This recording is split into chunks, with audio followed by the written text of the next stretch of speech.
Across the UK, online and on DAB. Talk Radio. We'll get you talking. Talk Radio. How nice to follow on from George Galloway. He's a professional, proper professional, not like Whale and Ash.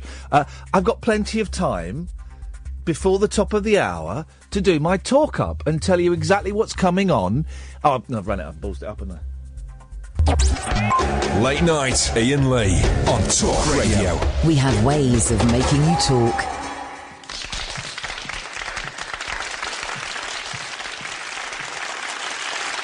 Thank you, ladies and gentlemen. Welcome once again to the first telecast of the year. We've got a special treat for you here tonight. A young friend of mine just wrote a great new song called The Unknown Stuntman, and it's going to be performed right here on this stage for the first time. Here to sing it is an old buddy of mine, Mr. Colt Seavers. Let's make him welcome. No, wait. It was a joke. I'm not doing that. You're after you lost the bet. No. Listen, on the beginning, sing it with feeling, and then move into macho as you get to the Macho? middle. No. Come on out here, Colt. Let's hear it for Colt Seavers.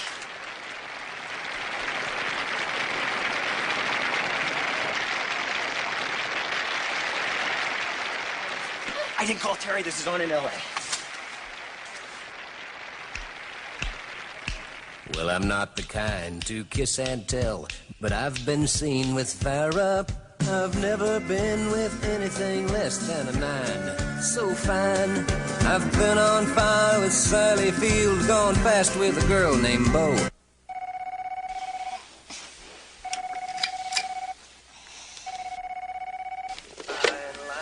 Lead.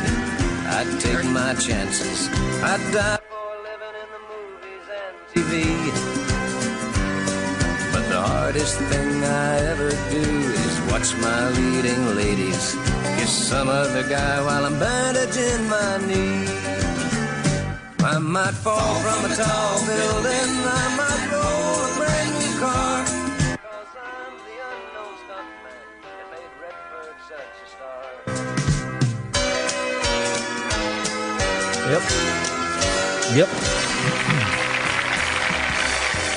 Yep. That's Lee Majors singing the theme tune to The Fall Guy in an episode of The Fall Guy. What the hell is... I can't let someone email me. Was it John? John might have emailed me this week and said that they vaguely remembered that happening. If it wasn't John, I apologise for slurring John's name. Slandering his name as well. It's Lee Majors singing the theme tune to The Fall Guy in an episode of The Fall Guy. What other shows feature the theme tune being sung in an episode of the show? That might be a tough one. I tell you what you could do, though, is TV shows where it's the stars, for some reason, have to get up and sing. It happened a lot in Happy Days, where Potsy Webber would sing. Remember that one where he couldn't remember, he was failing biology, and so he wrote a song that wasn't quite Dem Bones, but it was a similar theme. It was biology. It was a biology song, and he passed his exam because he sang it. And I think the Fonzie might have sung in one as well.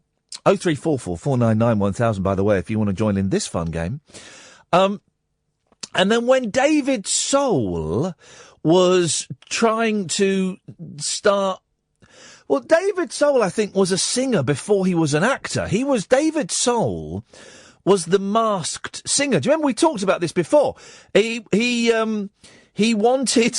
There's a clip of it on YouTube from, like, black and white days. He wanted to be taken serious, his music taken seriously, and not because of his good looks. So he would go on TV and sing wearing a balaclava. That's not weird, is it? But there was an episode of Starsky and Hutch where he's in like a honky-tonk bar.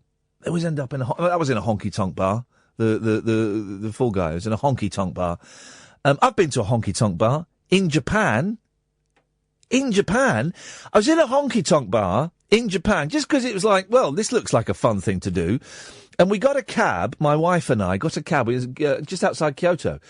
Well, quite a bit outside Kyoto. And we got driven through this really dark road, and we were terrified because we thought, this is weird. This is weird. Going to a honky-tonk bar just outside Kyoto. And we pulled up at this bar in the middle of nowhere with, like, fairy lights outside. I remember we had to climb up some stairs on the outside of the building to get in. And we went in, and there was a Japanese country act on stage performing. And there were about 8 people on stage. And I'm just seeing if I've got it on my thing, and I haven't got the clip of him singing. I haven't got his album. And his name was Bo Yatani. I remember it very well. And there were 6 people in the audience, right? And so we were, I wasn't drinking at the time, so we were having soft drinks, and we had nice pizza there, I remember. We had a nice pizza. And then during the interval, the other 5 people in the bar left, right? And we were thinking of leaving, but when they left, we thought, we can't leave this band playing to no one. And so we got talking to the band, and I said, do you know Rhinestone Cowboy by Glenn Campbell? And they said, yeah. Do you want to come up and sing it with us? And I was like, yeah, all right, that'd be wicked. That'd be a laugh. So they then started the second half, and 10 minutes, literally just playing to me and my wife. No one else in the bar, but they played it.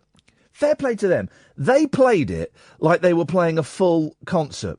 I'm really annoyed I've not got Bo Yatani's album on my computer. It's on my my other one.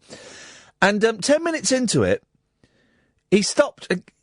Bo Yatani stopped, and he said, right, I want to...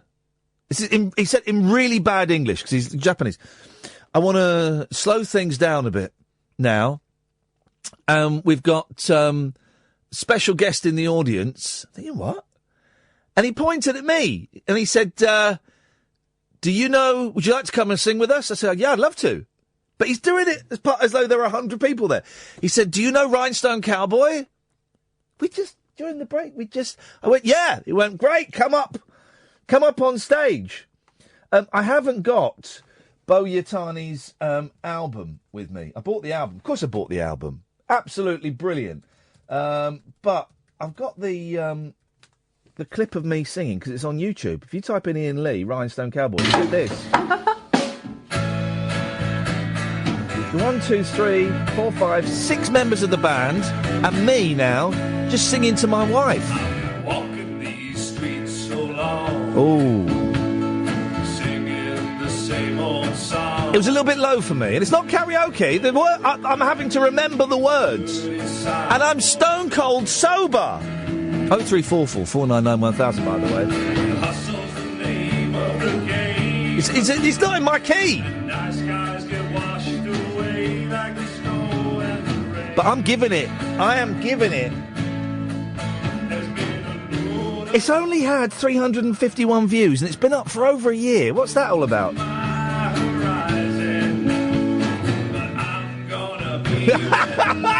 Imagine! Here we go.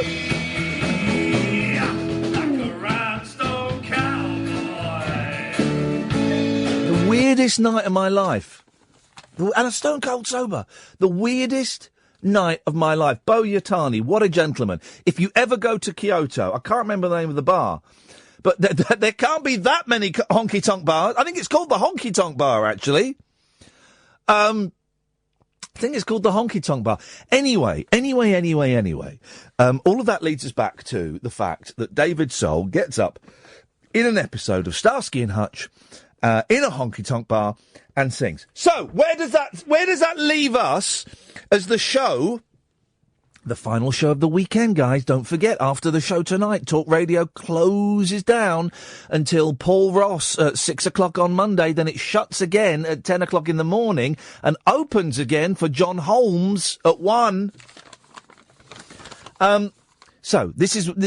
You want topics? I got topics coming out of my jacksie. So, what shows... Oh, I've got to remember another one as well. What shows has the theme tune been sung during an episode of the show?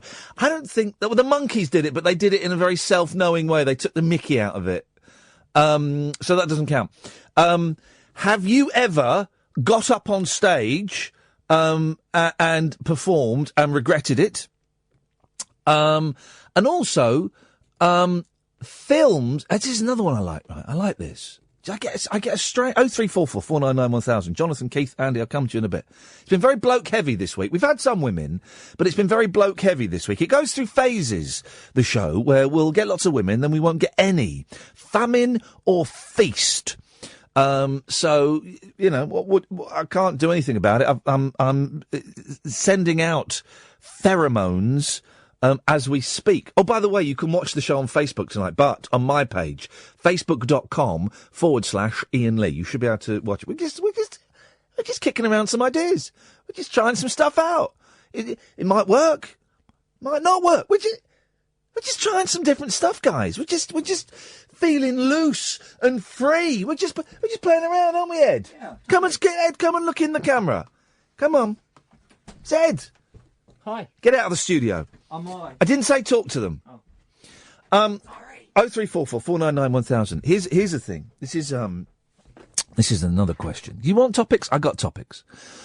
I like it when films mention the title of the film in the film.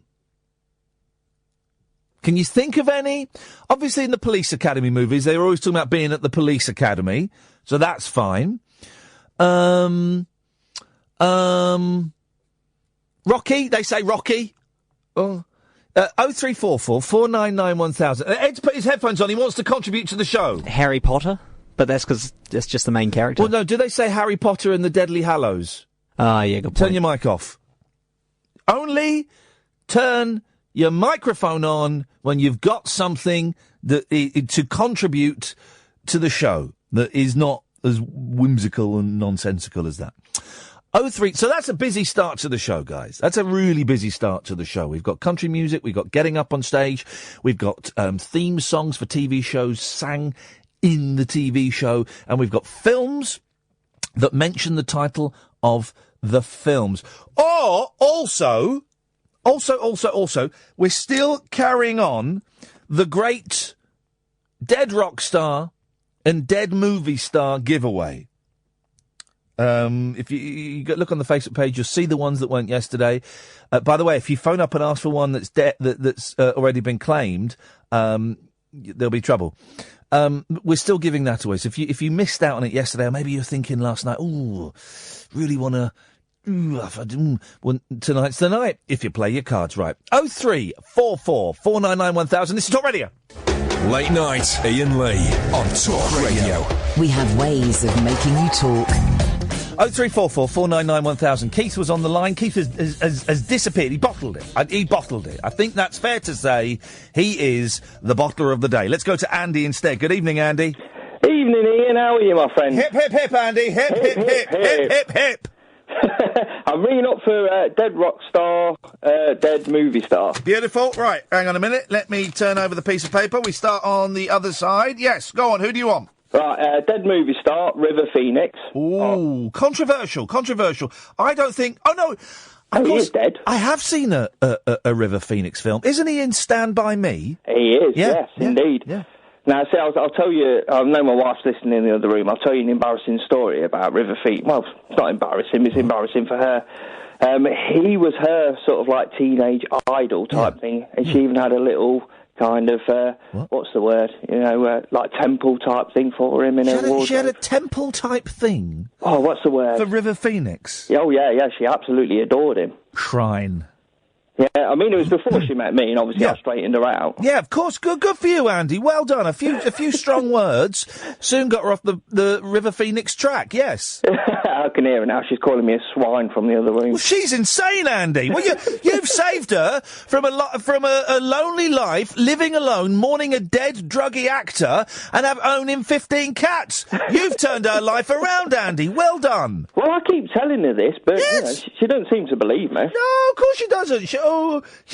in a parallel universe, she's sitting at home crying, watching the funeral of River Phoenix on repeat, and neglecting her 15 cats, and her house stinks. You stop that happening in this timeline, Andy. You should be very, very proud of yourself. Oh, I totally am, Ian. You know, I know I've done a lot of things for her, but you know, you've made me kind of think of things even beyond. Good. And that, what was it? Oh yeah, Dead Rock Star. Yeah. Now, I've got a rap star. Does that count, or does it have to be a rock star? I'm going to allow rap into this. It's controversial, but I believe the rap act NWA were inducted into the Rock and Roll Hall of Fame last year, so I have to allow dead rap stars in this. Ah, well, you see, that's very good, because I was going to say Eazy-E of NWA. Oh, is he dead? Yeah, he died in the 90s. I think it was AIDS-related illness. Oh, dear. Yeah, it was. I'm a big NWA fan anyway, but I watched the Straight Outta Compton biopic. Here's the thing, right? Just let me go off on an AIDS tangent for a bit, right? Do you remember in the 80s and the early 90s, right?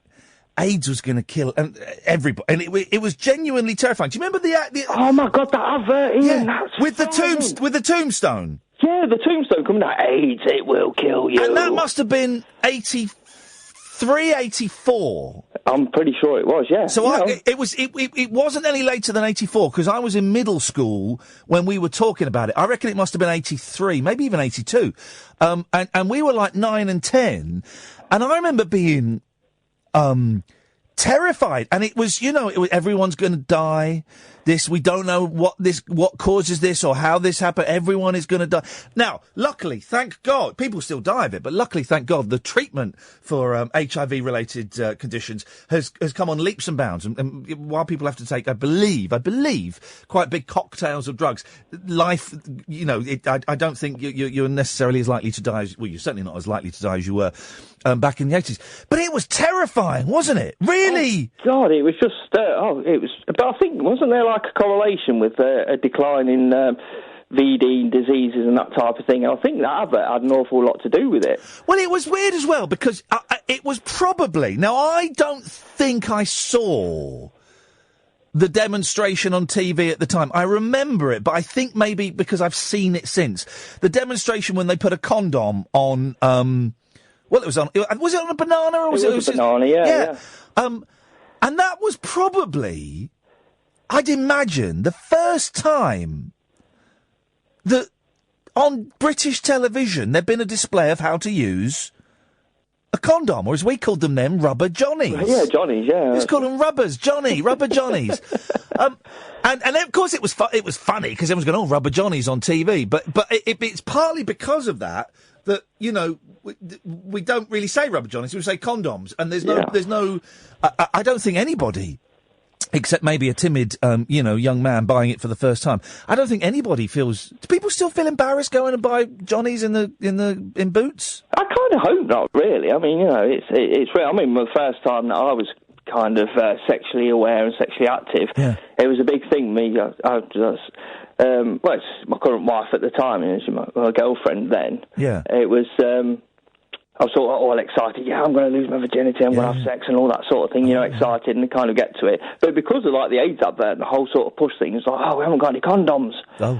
What am I going to do? So I got on my push bike and cycled up to Superdrug, like all excited and everything like that. Oh God, yeah, it's brilliant, and everything like that. So I ran in, sort of managed to find them, got them, come out. As I come out though, so my next door neighbour was out there. No. Oh, well, you're all right, Andy. What are you up to? Like, and the only thing I could do, Ian, was just smile at her and just show her the condoms. And it's just. And then she just looked at me, shook her head, and I got back on my bike. And away you went. I drove past. We can have this conversation. It's a Friday night. 0344 I drove past a couple of weeks ago the house that I lost my virginity in.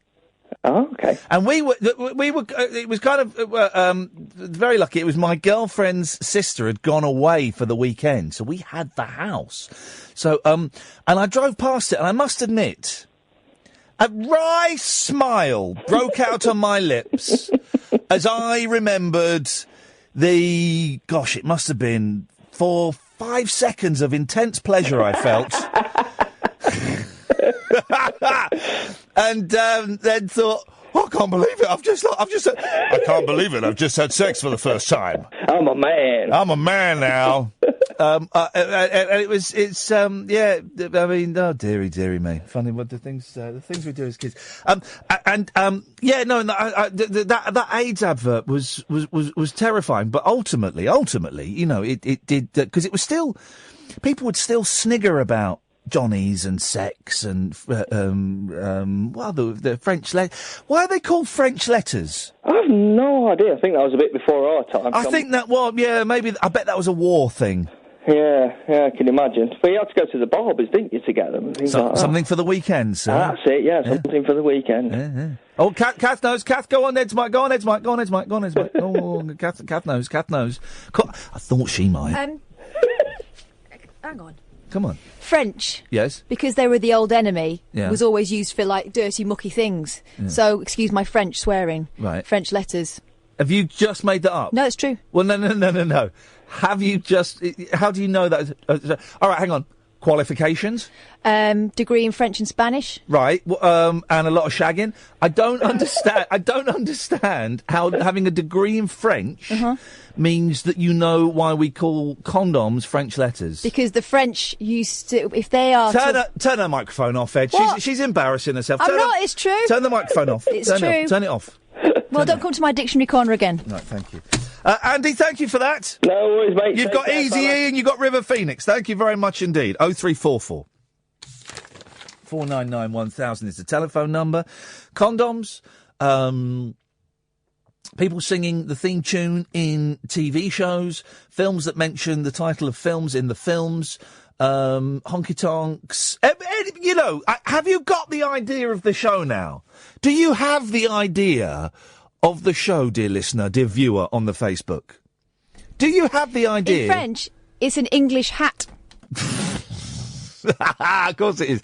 It's like when in Greek, instead of saying it's all Greek to me, they say it's all Chinese to me. So anyway, the English hat.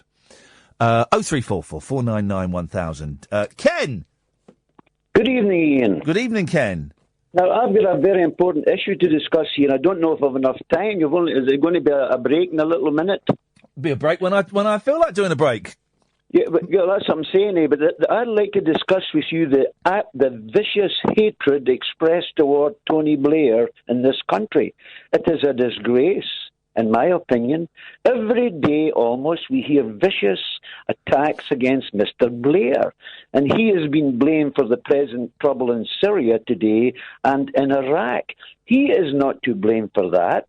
The blame for the murder and slaughter in the Middle East today is towards the Shia who hate the Sunni Muslims. Yeah. The attacks the thing is, though, Ken, the attacks that Tony Blair is facing today are nothing like the attacks that we launched on civilians in Iraq, killing hundreds of thousands, if not a million people, based on his lies. So he's getting off quite lightly. He's got all of his limbs and his kids are still alive. So he's getting off quite lightly, isn't he, Ken?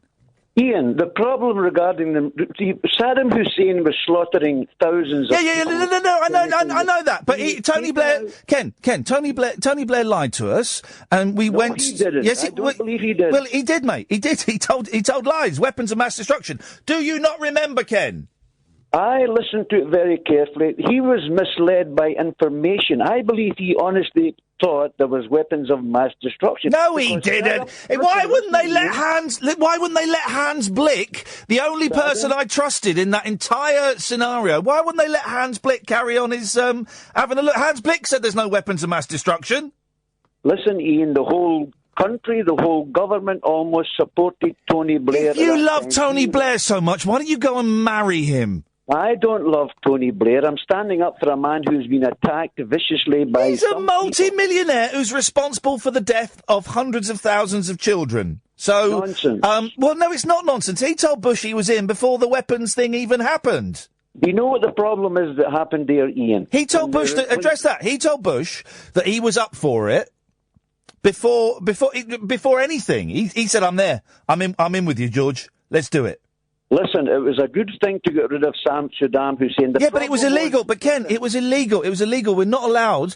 The rules of the world are you can't go and do a regime change just because you don't like the fella.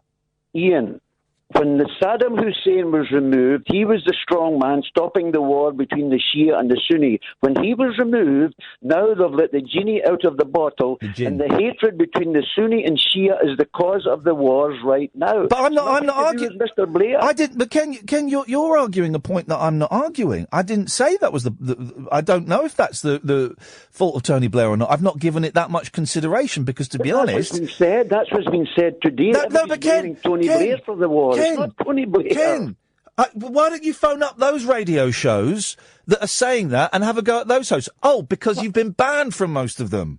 Yeah, because they don't like to hear the truth. No, because they probably find you a bit boring because you've got your tongue up Tony Blair's jacksy the whole time. Nonsense. Don't use filthy language. Keep clean, my friend. Jacksy is not filthy. Ken, listen, Ken. But Ken. Oh, Ken. Don't forget Jesus. Oh, Ken, stop talking about Jesus, for God's sake. Why? Because Christmas time. Oh, for crying out loud, God! Why are you taking his name in vain? You see, that's why I get banned off programs, because you hate Jesus. That's because what? You hate Jesus. You don't want Jesus to be mentioned. No, but that's what did you? No, Ken. Listen, I'm not going to let you. I'm not George Galloway. You're going to get a bit of a grilling from me, mate. You've been blessed that you're allowed on this show when you're banned from nearly every other phone-in show in the country. Why? What did you say? What did you say before the thing about Jesus? You said something. I said, don't forget Jesus. He died for you. No, that's not what you said. You said something like, that's why you get sacked off everywhere. Yeah, because I speak about Jesus. No, but you said to me, that's why you get sacked off everywhere. No, that's why they don't allow me in some...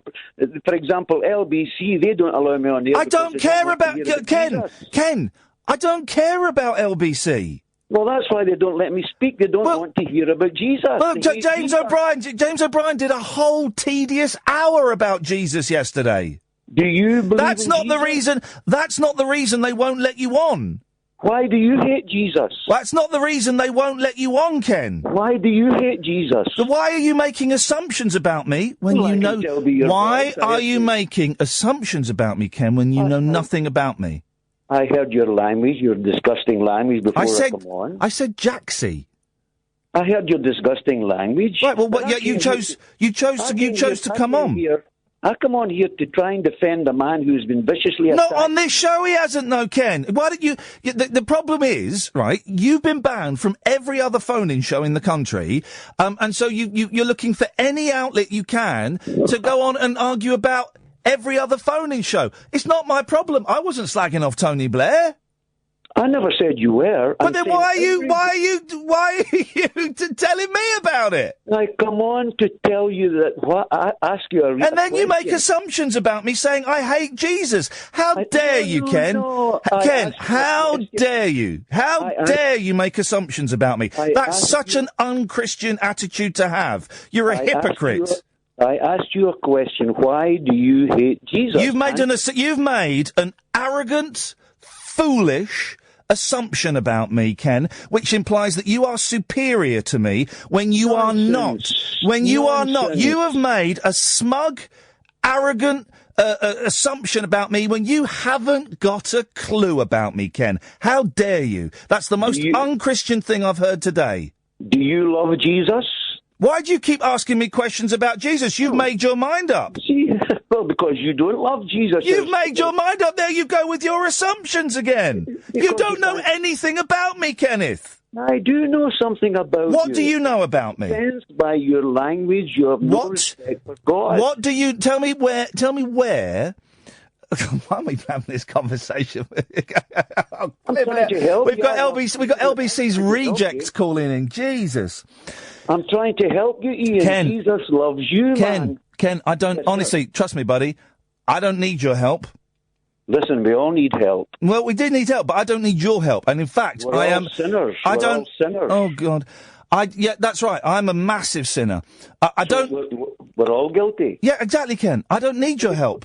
But the good news is God offers us forgiveness if we'll repent and believe in Jesus. Well, Ken, that's great news for you. That's wonderful. Good news for you. Good news for you, man. This is why you don't get go to Ken. hell. This is why you don't get allowed on any other radio station. Not because you talk about Jesus. Talking about Jesus is fine. I'm happy to talk about Jesus. It's because you're nuts and you're boring and you're arrogant. That's why. God bless your soul, Ian. You're a precious soul to God. I'm a very precious soul. Well, don't end up in hell. Be careful. Hell doesn't exist, Ken. It's You not can be sure real. it does. You Ken, can be sure it does. hell was made up to keep idiots like you under the thumb of those in control. Hell isn't real. Hell is a real place, Ian, and don't you go there. God told me to phone you and tell you he loves you and to warn you, don't go to hell. Okie dokie. All right, Ken, thanks for calling, man. Speak to you again. God bless you. Ta-ta. 0344 499 1000. I enjoyed that. Call in talking about Jesus if you want. I've got a problem with Jesus, but don't tell me that I assume that I hate or you haven't got a clue about me. That was fun. I enjoyed that. 0344 499 1000 is the telephone number. Late nights with Iain Lee. This is Talk Radio. Late night Iain Lee. On air and off the leash. On Talk Radio. We have ways of making you talk. Everybody's welcome on this show. Even the other places reject. So it's not the reason that they banned you. James O'Brien did a phone-in about Jesus yesterday, a whole hour about it. I've not got a problem with Jesus. Talk about Jesus on this show. You know, if you want to talk about it, it's groovy, man. But we've just got something a bit interesting. Let's go to flipping it. Let's get him out of the way. Jonathan. Hello. Hello, Jonathan. Hello. I don't know if I can stand a double pummeling. Yeah, well, just to inform Ken, is it? Yeah. That there is a hell. It's a very real place, and Tony Blair is going to hell, along with Ken, Matt Ford, Alistair Campbell, and anyone else who is a Blairite. Well, Ken, I don't think Ken's ever listened to the show and won't be listening to the show, but I'm sure that message will be. Jonathan, what have you called in for? About singing in TV shows. Yes, sir. Have you killed Al Pacino yet? That was your idea, not mine. Yeah, may have been my idea, but you said you'd do it. No, I didn't. You said you were going to kill him in the future. No, I didn't. I said you would kill him in the future. Yeah, that was your alibi. Go on. Yeah, well, there was a disturbing amount of singing in Deep Space Nine towards the end. Was there? Yes. I never saw... This is one of the Star Trek spin-offs, wasn't it? I never saw Deep Yes. Space Nine. Why were they singing in that? They came up with a sentient holographic program that instead of trying to take over the station and kill everyone, decided to be a lounge singer and belt out Sinatra hits. Oh, flippin' heck. Yes, it was that bad. Why do they do that in programmes? They run out of steam, they run out of ideas, so they get the cast to sing. That just sounds absolutely ridiculous. Yeah, you're nailing it on the head there. They were beginning to run out of ideas. How many Star Trek spin-offs were there? Obviously there was Star Trek, then there was Next Generation, then there was Deep Space Nine, then there was Voyager? Unfortunately. Was Voyager, the gimmick with Voyager, it was a woman? And they were lost in space. Okie dokie. And then what was the one with the bloke from Quantum Leap? Enterprise. That was slightly better. And now they've got a new one that's fully SJW approved. Sorry, I've just blocked Katie Hopkins from the Talk Radio Twitter account. I hope that's all right with you guys. She just tweeted us and I blocked her. Is that all right, guys? Is that all right? No. Oh, is it not? No. You love her? Not in that way. You want her to have your babies? No. Okay. No, but the only thing that saved some of those episodes from being total garbage is the acting. That acting cast was so good they could turn chicken doo-doo into chicken salad. Wowzers. Imagine eating a chicken doo-doo salad. That would be delicious. I never know how to say his name. Scott Bakula? Yeah, him. He's a good actor. Oh, yeah, very good. Are they good? There was talk about 5 years ago of them making a Quantum Leap movie. Did that ever get close to actually happening? I don't know, and the fact that I don't know is probably a good sign that it didn't. Okay, well, that would, yeah. I tell you, you like your sci-fi, don't you, Jonathan? Some of it. For ages, for like a couple of years, everyone was saying Firefly, you got to watch Firefly. Only it got cancelled after a few episodes. You got to watch it, and then there's a movie, and I watched it. It was the biggest load of old rubbish I've ever seen. Doesn't surprise me. Absolute rubbish. Yeah. Well. Anything else, Jonathan? What are you doing this weekend? What are your plans this weekend? Well, what are you planning? Well, do you fancy going over to Hollywood? No. Got a job for you? No. No, you can do your own dirty work. Thank you, Jonathan. Oh, what a strange show this evening. It's a nice way to end the week, though, isn't it? It's a nice way to end the week, talking complete and utter balls to a bunch of fruitcakes. You in? You fancy some? Please do. 0344 499 1000. Late Nights with Iain Lee, Talk Radio. The wild man of late night radio is back. Iain Lee on Talk Radio. We have ways of making you talk. If you want to watch the show, facebook.com/Iain Lee. And if you share it, everybody that shares it gets £5. Don't know how it works, but it goes straight into your Facebook account, and you have to, if you check your settings, it'll be in there. It'll say £5, and if there's any problems with that, you just have to. It's a Facebook thing. It's not a Talk Radio thing. If you can't find it, then you should probably contact Facebook. The details is Facebook. It's facebook.com is the contact details. So it's a thing that they're doing completely independent from us. So that's if you share it. But if you share the video, by the way.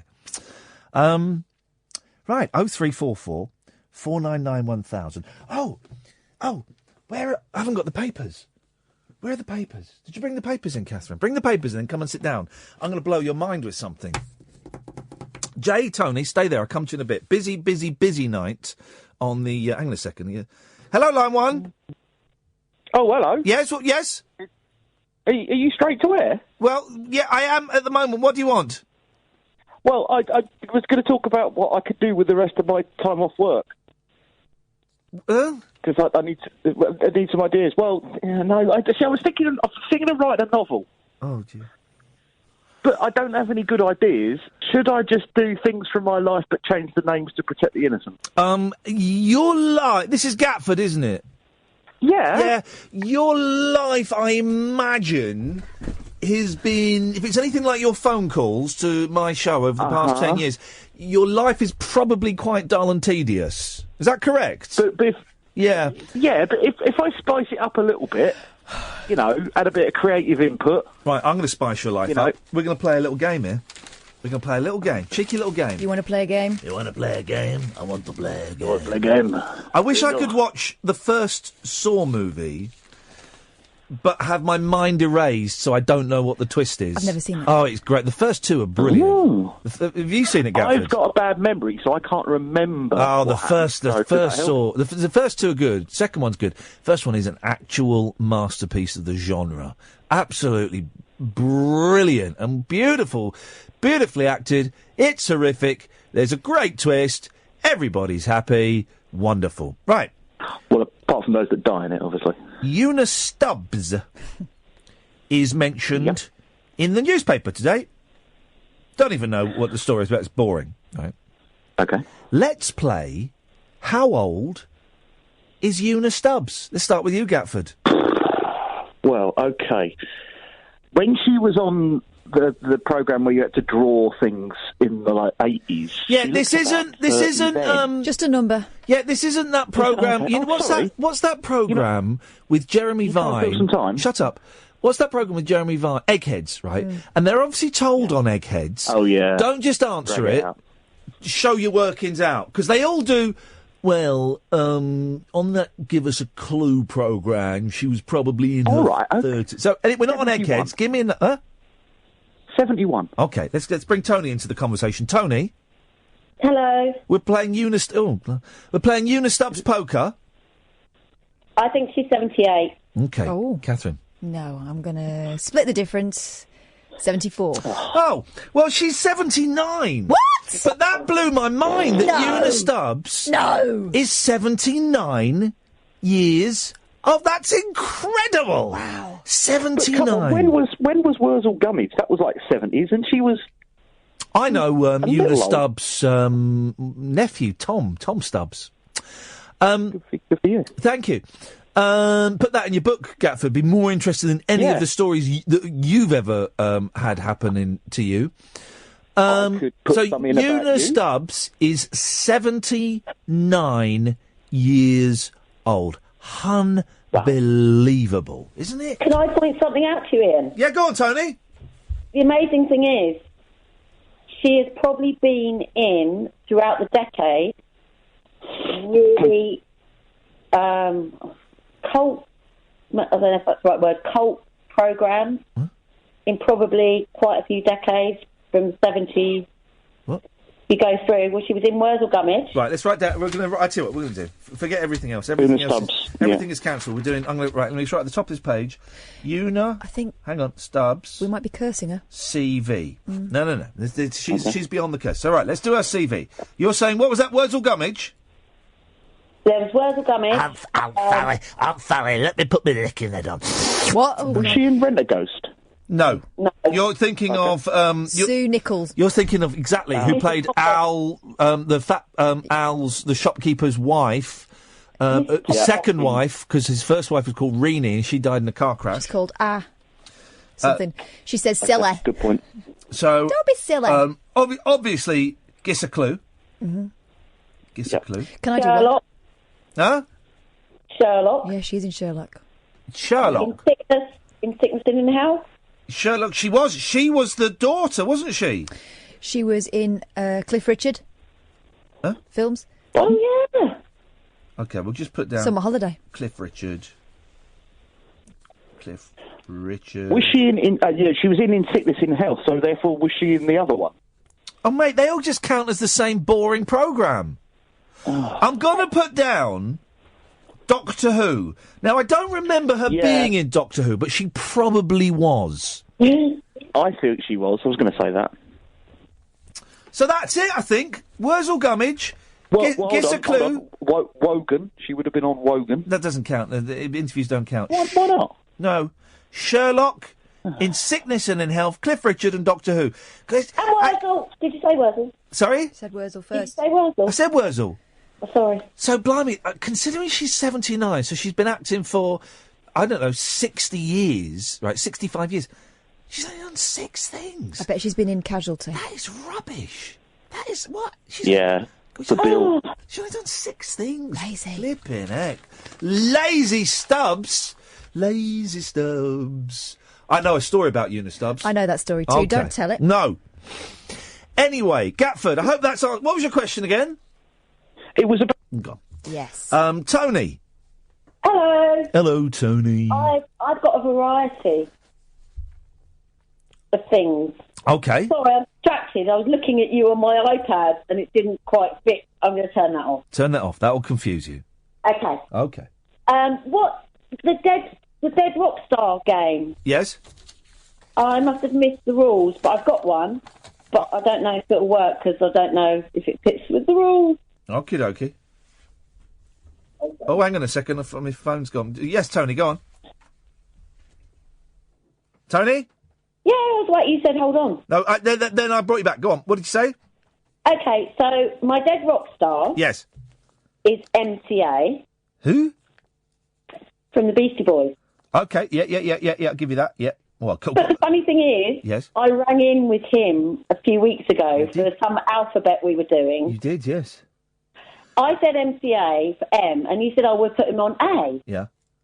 And I was like, whatever, if you want to do that. And I didn't really quite get it. Yeah. I didn't realise I had an idiotic eureka moment. Uh-oh. I didn't realise I'd always just thought he was MCA, but he was MCA for Adam because his first name was Adam. Now I don't know what you're saying to me. Okay, but you need a dead film star to go with him. Do you know what happens once you name this film star and this rock star? Do you know what that means?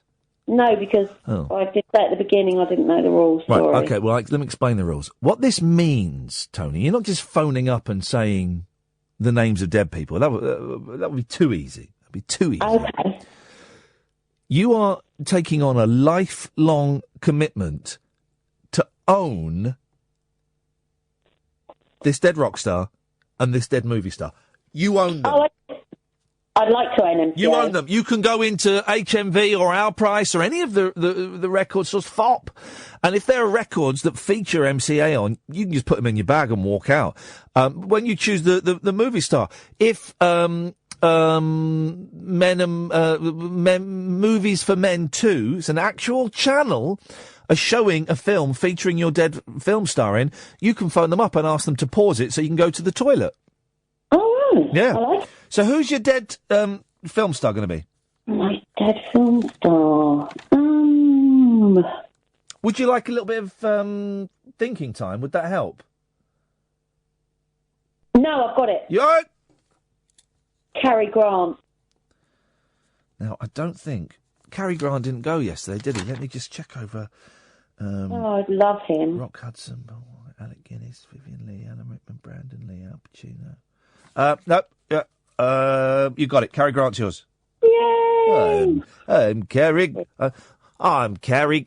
Judy. I'm Cary Grant, and I've taken copious amounts of LSD, and I want to make a movie about it, but Hollywood won't touch it. Oh. Thanks for calling, Tony.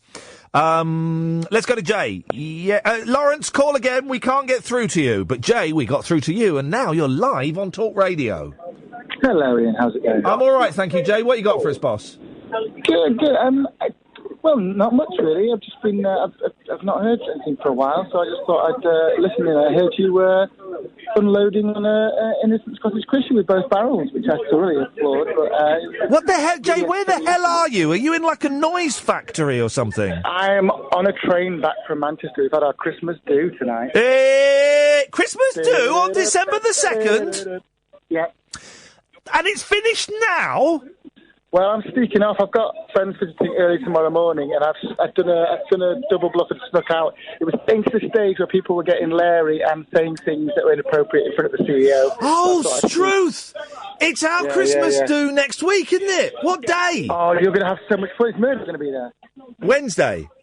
Wednesday. I've not replied. I've not replied. Murdoch, have you replied for me? But did they get back and say you said I needed to reply as well? All right, anyway, I'm a bit busy. Ours is next week. I'm not a fan of the Christmas party, but I'm going to go because it's in the new offices. Yeah. Well, you've got to. You people take over. You've got to put your FaceTime in, haven't you? Exactly. A little bit of FaceTime continuum. That's just in case. That's what we need. You've done well to get out of it and get on the train. Guys, it's flipping noisy though.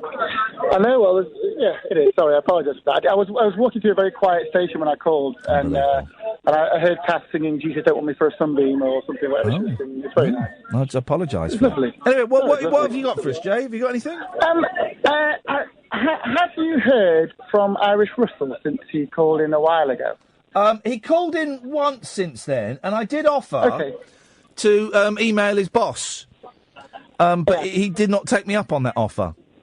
I suspect it's a very sad story. It's complicated. It's very complicated. I suspect there is a lot more going on behind the scenes than perhaps we are aware of, as there generally are in these things. We get one side of the story, don't we? Yes. It's a sad story, but it is just one side of it. Yeah. Exactly. Yeah. He seems like such a nice lad, and it's such a shame for him. I've not heard for a while, so I've been catching him on the podcast. I just heard that one today, and it just rang a little chord with me. So I thought I'd phone in and see if he'd heard anything from him. Yeah. No, we spoke to him a couple of weeks ago, I think. I lose track of it, Jay. Yeah. I lose track of all of it. I haven't got a clue what's going on. All I know is that I need to work out how to make it so that Nigel can't message me on Facebook anymore, because he sent me Have you given me 60 quid yet?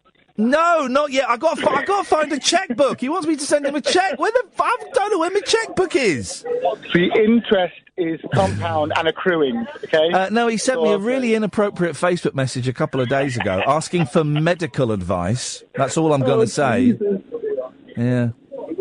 Oh, God. Well, that was another thing that another recent one I've caught up on where you suddenly twigged at the same time that I did that there's more going on with Nigel than you realised. That was. I did exactly the same as you. I went, what? He doesn't know when... What? Yeah. Oh. Yes. Oh, it just puts a whole... It's amazing things like that because it's like suddenly when you've got you realise you've only been looking through a crack in the curtain and all of a sudden the whole thing gets pulled back and you go, oh. Yeah. Oh. And now I begin to think, Jay, listen, I've got to go because we're coming up to the news. Have a safe journey home. Christmas parties. Yes, it's our Christmas party next week. We'll pop along for a couple of hours. That'll be a lot of fun. Is there food? I'm not eating at the moment, so it's irrelevant. 0344 499 1000 is the telephone number if you want to give us a call. Although I've just been told we've got loads of calls. So if you're calling in, put the phone down. Go and make yourself a cup of tea. Call in about 20 minutes or so. Does that sound all right? Across the UK, online and on DAB. Talk Radio. We have ways of making you talk. Talk Radio. The phone. I'm not going to give out the phone number for the next half an hour. How many calls have we got lined up? Loads. We've got loads. The phones have been absolutely... And loads of you are trying. I can see loads of people calling. But Kath's and Ed's tiny little fingers can't reach all of the lines. So don't panic. And if you don't get through, it's call straight to air after midnight. Late night, Iain Lee on Talk Radio. We have ways of making you talk.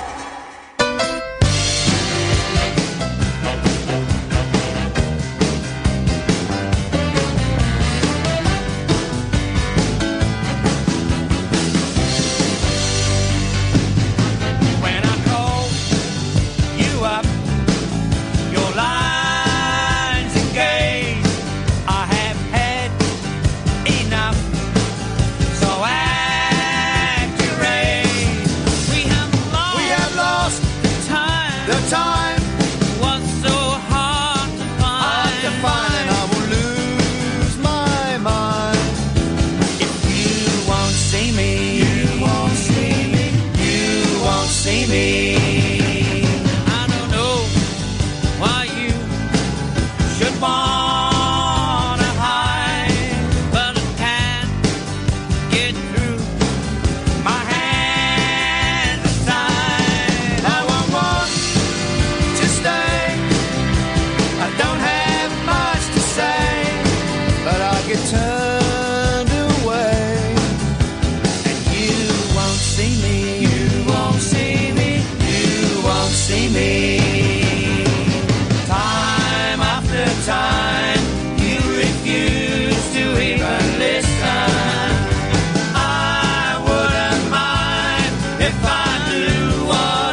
Good to see that while that song was playing, my producer was emailing an author to say that she had, during the first hour of the show, translated some bits that he needed into French instead of producing the show. That's great. That's great. I'm glad that's sorted, Catherine.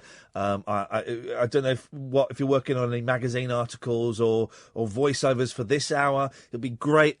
It would be great if, for some point in the next 55 minutes, if you could just pay 2 or 3 minutes attention to the show, that would be absolutely awesome. But please, Catherine, don't let this job get in the way of any other work that you've got. Ed's selling insurance while he's tech-upping the show. 0344 499 1000 is the telephone number. Iain Lee, Talk Radio. A phoning show unlike any other phoning show. You can call in about anything you want, apart from Brexit and Trump, unless you can say something completely unique that has been missed so far in the debate on every show. Oh. And everyone's been talking about Brexit on all the radio stations again today because of that, you know, the tiny place the rich place in southwest London elected somebody. Ah! And then just as I was about to come on air, someone tweeted, believe you're demanding new angles on Trump and sent me an essay from someone that doesn't follow me on Twitter, doesn't know the show. And I wrote, yeah, bit busy at the moment to read an essay, you pudding. So you can call in about whatever you want. 0344 499 1000 is the telephone number. We call you back between now and 12. After 12, Kath can come in and we'll take calls straight to air. In fact, Kath and Ed, you can both come in and sit in, and I don't quite know how we'll do that technically, but we'll work that out. I think it'll involve Ed dashing out for the breaks, but we can certainly do that. 0344 499 1000. We're still giving away dead rock stars and dead movie stars. You own these people, so treat them with respect or contempt. The fella yesterday that nabbed Freddie Mercury did it because he hated Queen. And he wants to humiliate them all by selling all of their songs to adverts. Bruce Lee, Steve McQueen, John Wayne. These are all movie stars that have yet to be grabbed. So they're up there. Oh, by the way, Tony Robinson. We've got some great guests coming in next week. Dougie Anderson's coming in Thursday. There's a gentleman who wrote a book about Stephen Stills coming in on... I'm not quite sure. I get confused with this. Peter Tatchell's coming in one day next week. And Tony Robinson is coming in. And Tony Robinson, so much more than Baldrick, as I knew he was. But... You remember when Tony Robinson got knighted? I've forgotten that he got knighted, right? And I remember thinking, that's brilliant and wonderful, but why has he got knighted? And you read his book, and he's done so many things, so many wonderful, wonderful things. And I don't normally make notes when I'm interviewing people. Sometimes I'll make notes, but generally I tend not to. I've made a few notes for Tony Robinson because every other page, it's not name droppy. But every other page, there's another strange person. Shall I read you the note? And I'm only halfway through the book. That's tomorrow's job, is to read the Tony Robinson book. These are the notes I've made for the Tony Robinson interview on Monday. Bob Carrollgees, Miriam Margolyes, Cameron McIntosh, Steve Marriott, Simon D, John Wayne, Andrew Sachs, Rex Harrison, and Leonard Rossiter. Those are the notes. And what we might do, I tell you what we might do actually, is I'll easily get to 20. I'll put a number between each one. I'll put a number next to each one. I'll say, Tony, pick a number. He'll go, number 3. Right, give us the Steve Marriott story. I might do something like that. It's such a good book. Honestly, I have not enjoyed a book as much as I'm enjoying the Tony Robinson book for ages. I mean, I've read a lot of good books recently, but this is just, bring the roulette wheel in. This is just, it's so good. I mean, it's so good. No holds, but, well, if he is holding, hang on. If he is barring any holds, is that the... then... I'm trying to think what I'm trying to say. Anyway, what I'm trying to say is it's a brilliant book. I thoroughly recommend it. Treat yourself to it. You're struggling for a Christmas present. It is an absolute corker. I cannot stress how much I'm enjoying this book. Wonderful, wonderful stuff. So tonight... Well, we've done Una Stubbs' CV. She's only been in 6 things, despite being 79 years old. That's a bit disappointing.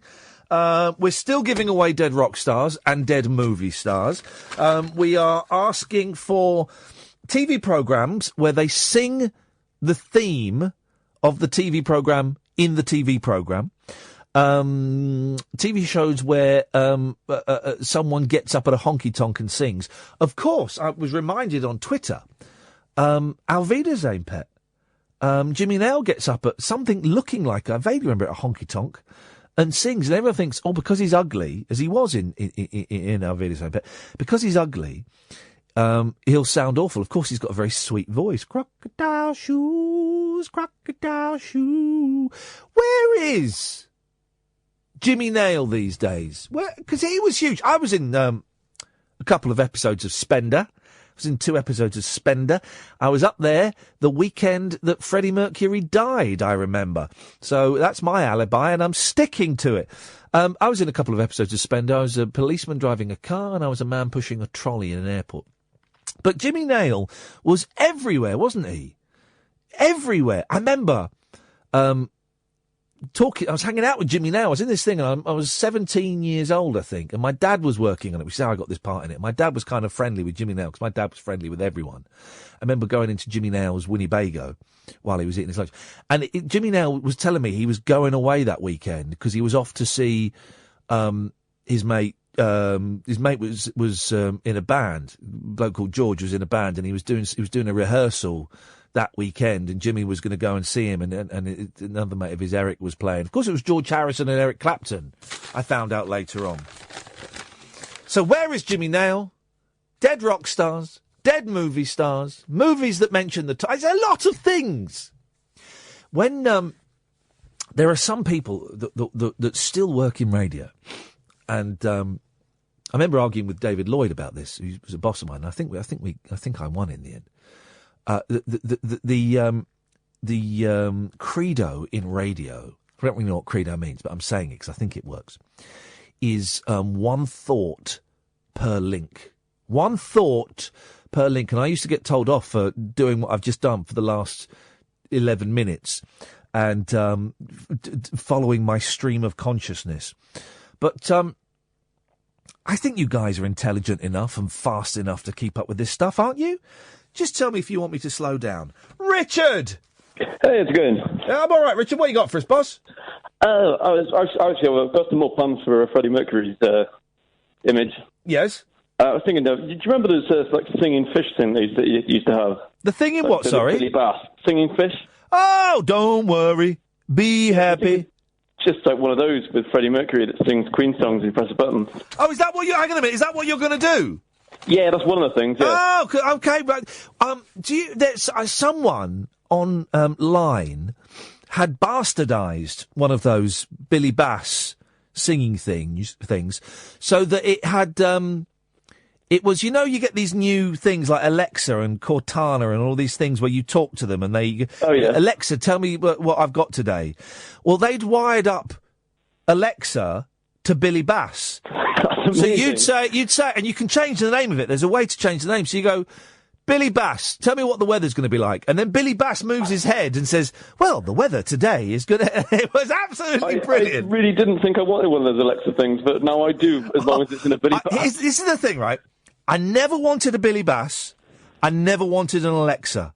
But put the two together...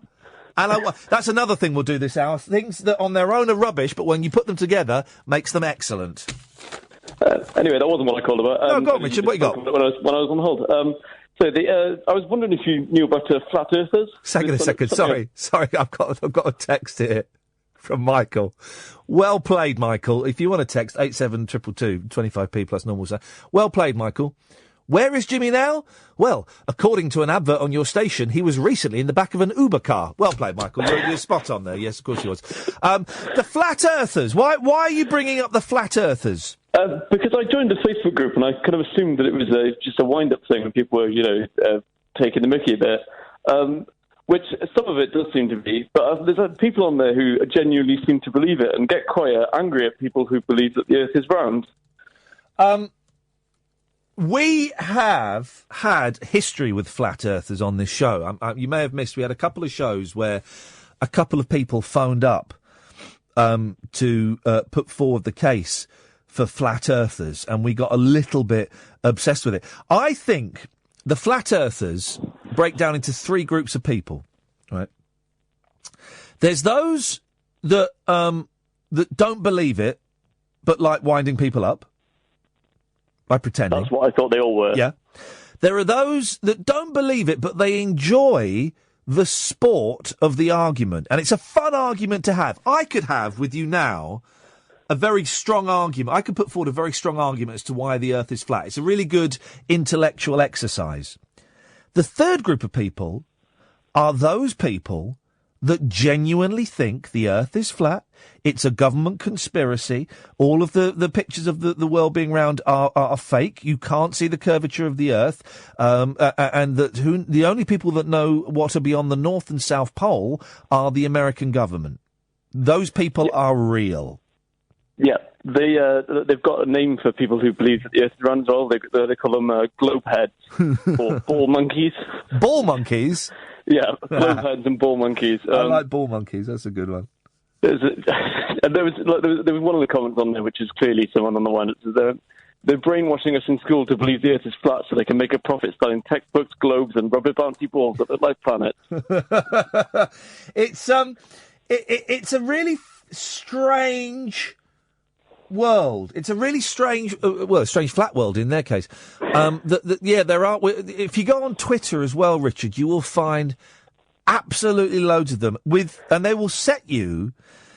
They never answer a straight question. They always answer with questions, or they set you tests to do that prove the Earth is flat. And of course, these tests prove absolutely nothing. And when you say, but how come when you see a ship coming over the horizon, you don't see a tiny ship growing bigger? You see like the top of the ship, and then you sort of see a bit more of the ship, and then you eventually see the whole ship when it comes over the horizon. They ignore that one. They can't answer that one. I've had a few of my Twitter mentions there because I mentioned the globehead thing, because I think globehead is the best insult ever. Maybe second only to ball monkey. I mentioned it, and then I've had one apologising for the conduct of his fellow flat earthers and with the hashtag keep it civil. But by the way, hashtag keep it civil. By the way, I'm part of the problem because, of course, I'm MSM now. I'm mainstream media.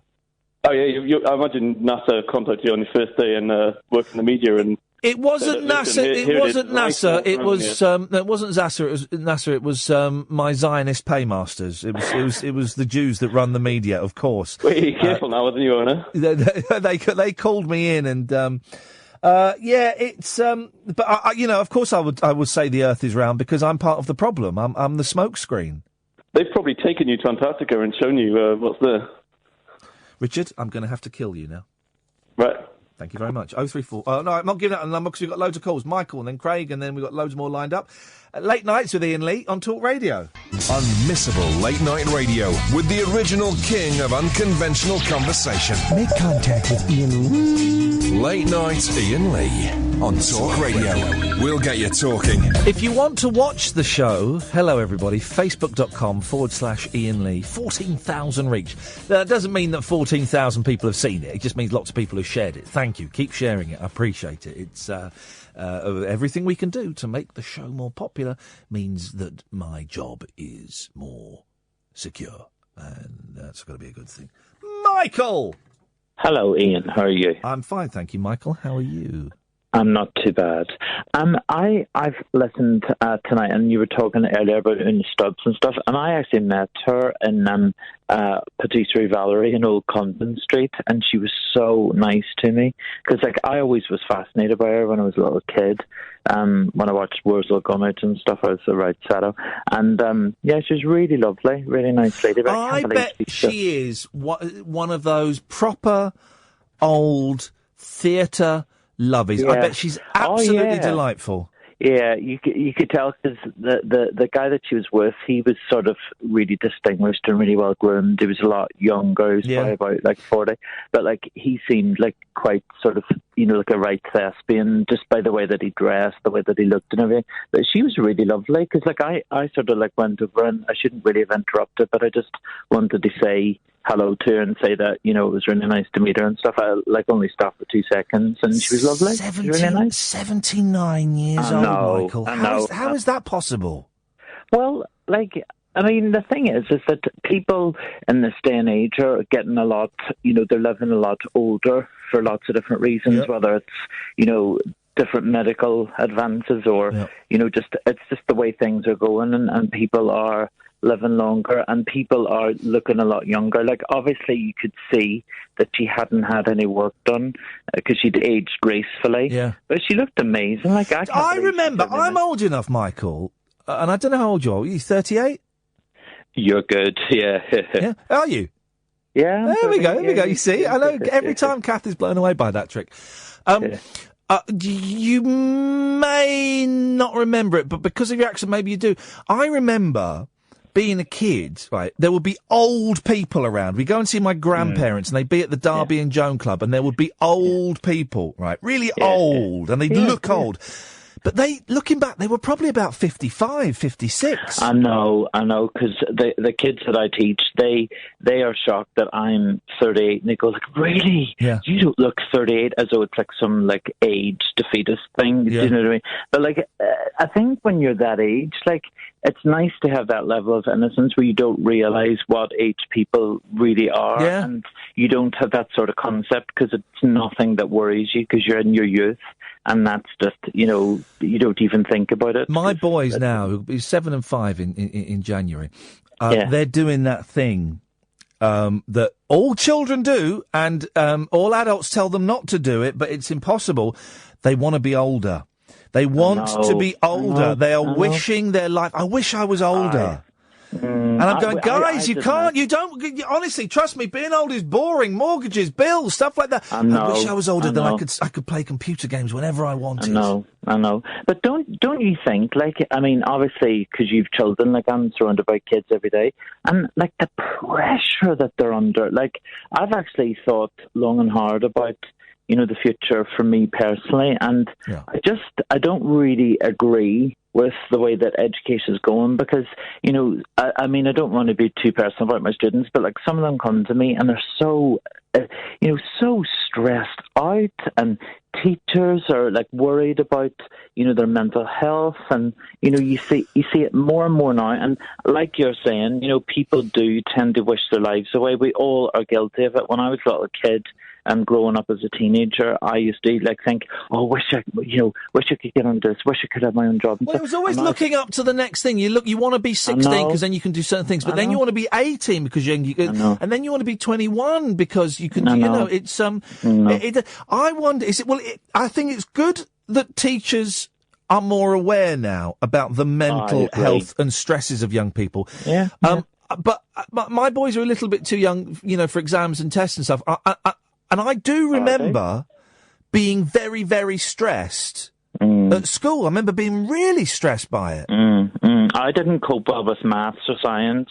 And, like, I've said this. I've been really honest and transparent with my children at school because, like I've said to them, you know, I stressed and had massive problems with especially maths at school. And like, if I had to go back to school and rewind to my youth, I wouldn't be able to cope with the trials and tribulations of it all. And, you know, there's added pressure with social media, and, you know, children need to be children, I think. I think it's really important for, you know, those children to reach that longevity later on in life and be able to sit in, you know, a museum or a gallery or sitting up a cup of coffee and be able to look at the world go by and not have those stresses. That's gone. That's gone. But that's gone, though. Yeah, That's gone. yeah, That's yeah. gone. Everything is now. My 6-year-old the other day came home and said, we had lessons about computer safety. I was like, all right, what did you know? He said, well, basically, if someone talks to us online, we switch it off or we tell a grown-up. And I thought, that's great. But you're 6 years old, man. I don't let you. I don't. Why? No, don't learn about that now. That's too young, isn't it? I know. Or maybe it's not. Maybe that's me being naive. Well, I mean, the thing is that I went to a local because I have to lose weight because I'm diabetic and stuff, and I was at a local sort of diet event with loads of people because I usually go on a Saturday morning, and like it's a really nice environment. But what I was really shocked by was there was a little toddler in a pushchair type thing, and like the child was sitting glued to this little sort of compact console screen. I think it might have actually been a mobile phone, which is what age I am. But I just looked and thought, like, that's really not good because, like, it's a child, and I just think they should be able to not be surrounded by that level of technology. The thing I said before, kids don't know how to be bored. These days. They don't. And I was bored growing up. When in the 70s and 80s, I was bored for so much. Mum, I'm bored. Go and do something. I'm bored. Go and make something. All right, go and make. And very rarely. I've only a couple of times I've heard my kids say that they're bored. Yeah. Because there's so much. There's so much stuff and stimulation everywhere. I mean, the thing is that something, when I was like researching years ago, I went into a nursery school and it wasn't a Montessori approach or a Montessori place, but it was a Montessori approach, I should say. And it was really interesting because all of the learning that the kids were doing was all based around them as individuals and what they were interested in, and that fed into what they were doing. The staff were happy. The children were so pleased to be doing things, and it wasn't laborious. It wasn't a chore to them, and it was natural, even though, like say we were in the class together, you'd be on water and I'd be on sand and somebody else would be on paint and stuff. It wasn't like, it was just a really lovely environment, and like the parents would come in at the end of the day and the little kids would all be so excited that they wouldn't necessarily want to be going home. Do you know what I mean? It's really interesting. But the thing I was going to talk about to you tonight wasn't actually that, but was about a lot of people have mentioned about Freddie Mercury and the things about different musicians and stuff. And the thing I'm really fascinated by is how music has influenced visuals for bands over the ages. It's like I was looking tonight on the television at a range. There was some star from that Dancing with the Stars or whatever it is, or that ballroom thing, and one of those guys has released this album, right? And I was thinking, gosh, like they just don't. It really triggered in my mind. They just don't make music like they used to. It's kind of like fashion. It's hang on a minute. You're sounding like an old man. No, I'm not. I think that it's so processed now. I mean, it's too easy for musicians. No, but here, Michael. But you're saying what you're supposed to say at this age. Pop music isn't for pop music now. Isn't for us, right? We're not meant to understand it. Just like our parents didn't understand pop music in the 80s, like my granddad and nan didn't understand. My mum tells this wonderful story of my granddad Bill. Every time Mick Jagger came on the TV in the 60s, bursting out into laughter, calling him a massive ponce, and getting up and doing an impression of him across the pop music is we're not meant to get it. We're not meant to get it, Michael. I suppose. I know. I'm really starting to show my age because the kids will go, "Oh, play this track," and I'm like, "Who is this?" Do you know what I mean? It's like, "Oh, cringe." I suppose you make a fair point. But I think what I'm trying to say, and in agreement with you, is that I think that fashion and music back in those particular times were really essential. Like they played such a major role in how people conducted themselves. You'd get punk and anarchy and, the Sex Pistols, like Anarchy in the UK. But and, music is all these different music is less important now because it's not a physical thing. It's a digital commodity. True, So yeah. you know, the fact that you don't buy albums and play the albums, even the crap songs, you play them over and over again to get your money's worth. Now you just go online or on your phone and go, oh, I like that song. That's 79p. I know. And that's if you buy it, or you just go on YouTube and just watch it, or Spotify and I just know. stream it. Music is not a physical thing. It's become even more throwaway. Yeah. But that's the way it goes, Michael. That's the evolution, man. Thank you for that. I enjoyed that. I've got to move on because I've got a load of people waiting to get on before we do Straight to Air at midnight. I won't give out the phone number. The switchboard is full. Late night conversation worth losing sleep over. Iain Lee. On air and off the leash. On Talk Radio. We have ways of making you talk. Kerry! Hello. Hello, Kerry. I'm good, Kerry. How are you? I'm very well, Ian. It's brilliant to speak to you. I've only been listening to you for a few weeks, and I am delighted to be able to talk to you about Kerry, can I ask you a question, right? You've only been listening for a few weeks, right? The advertising for this station has been utter pony. How did you find us and find me? Actually, through my boyfriend. Oh, I see. He said, you need to listen to this, and I did, and I listened, and I find you absolutely hilarious. I love the fact that I laugh, and then all of a sudden I'm, like, questioning life. Well, I hope not in a, where you sat there with a bottle of pills or anything. What have you called in for, Kerry? What have you got for us tonight? A bottle of wine and a knife, you know. For you. Good for you. What have you got for us? Okay, so, mental illness. Yes. Got your experience? Yeah. I've got... Watch, right, that's it. That's a yellow card. Sorry. That's fine. Sorry. That's a yellow card. Don't do, Okay. You've obviously had a bit more wine than I expected. Yes, go on. Okay, so I grew up with mental illness. My mum has paranoid schizophrenia, and I grew up with it. I'm quite interested in the fact that you obviously have your own experience in mental illness. Yeah. I've grown up with humour in the fact that it makes life a little bit easier. So I'd like to know, when you experience mental illness, how did you get through your life, career? How did you make it work? It's truth. That's a big question. Sorry. No, it's fine. I'm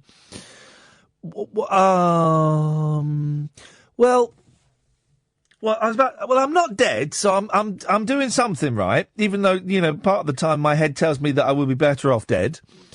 I'm doing something right. I take medication. I'm fortunate enough that I can afford to go and see a man once a week and sit in his room for an hour, 50 minutes, and talk to him about stuff. I say I take pills. You like that, don't you? Not those kind of pills, Kerry, for goodness sake. Those things make everything worse.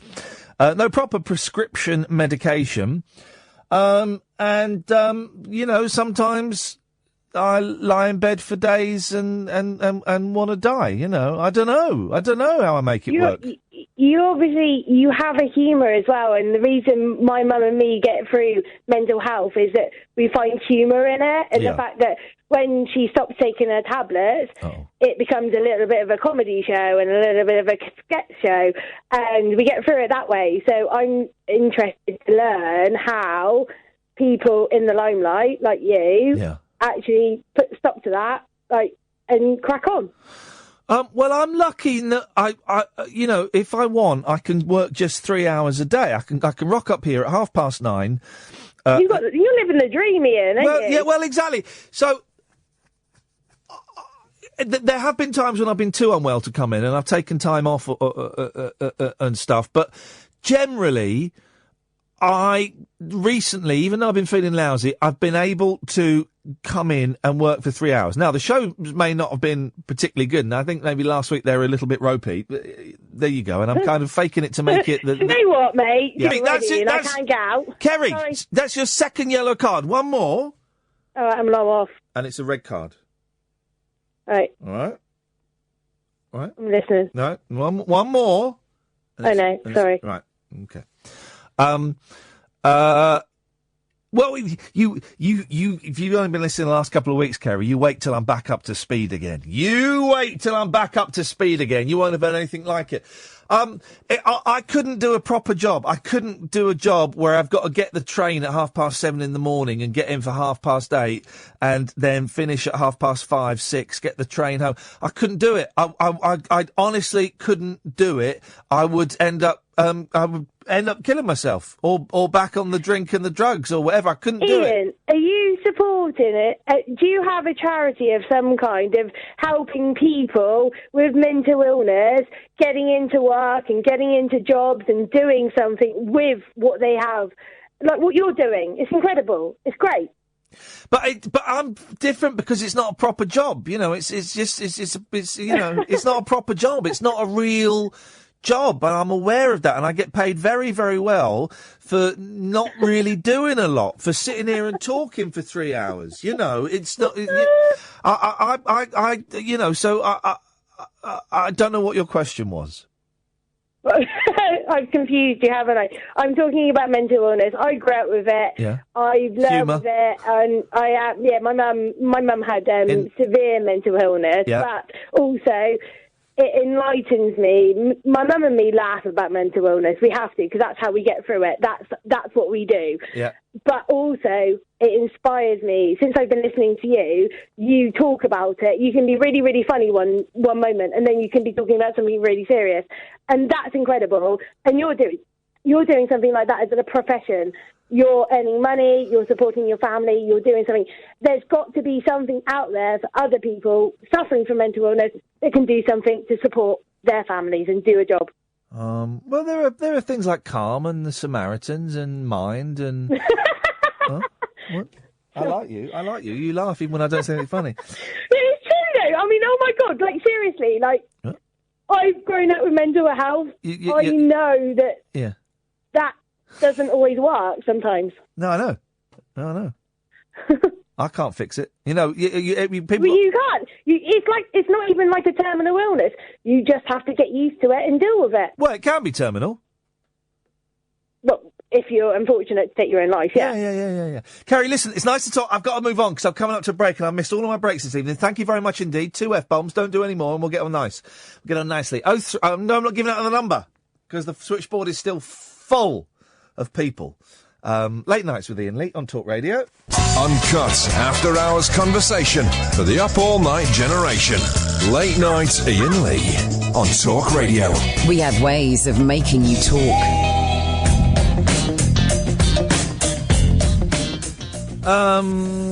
Right, okay. Okie dokie. Let's go to Craig. Evening, Craig. Evening, Iain. Sorry, I see you've been waiting for ages. The phones have gone absolutely mental tonight, and we had loads of new voices, and I know that some people haven't been answered. It's Catherine and Ed have their tiny little arms, and they do have tiny arms, both of them, have been stretched to capacity. So if we've not answered you, don't worry.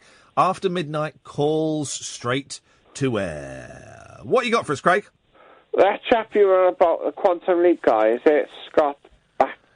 Was it Bakula or something? I don't know how you say his name. This is a great shame I have to carry around. I don't know how to say the surname of the star. Bakula.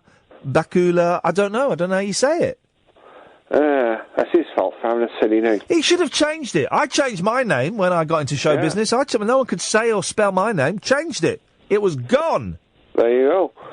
He, in that Source Code film, when when he phones his dad, that's who he is. Yeah.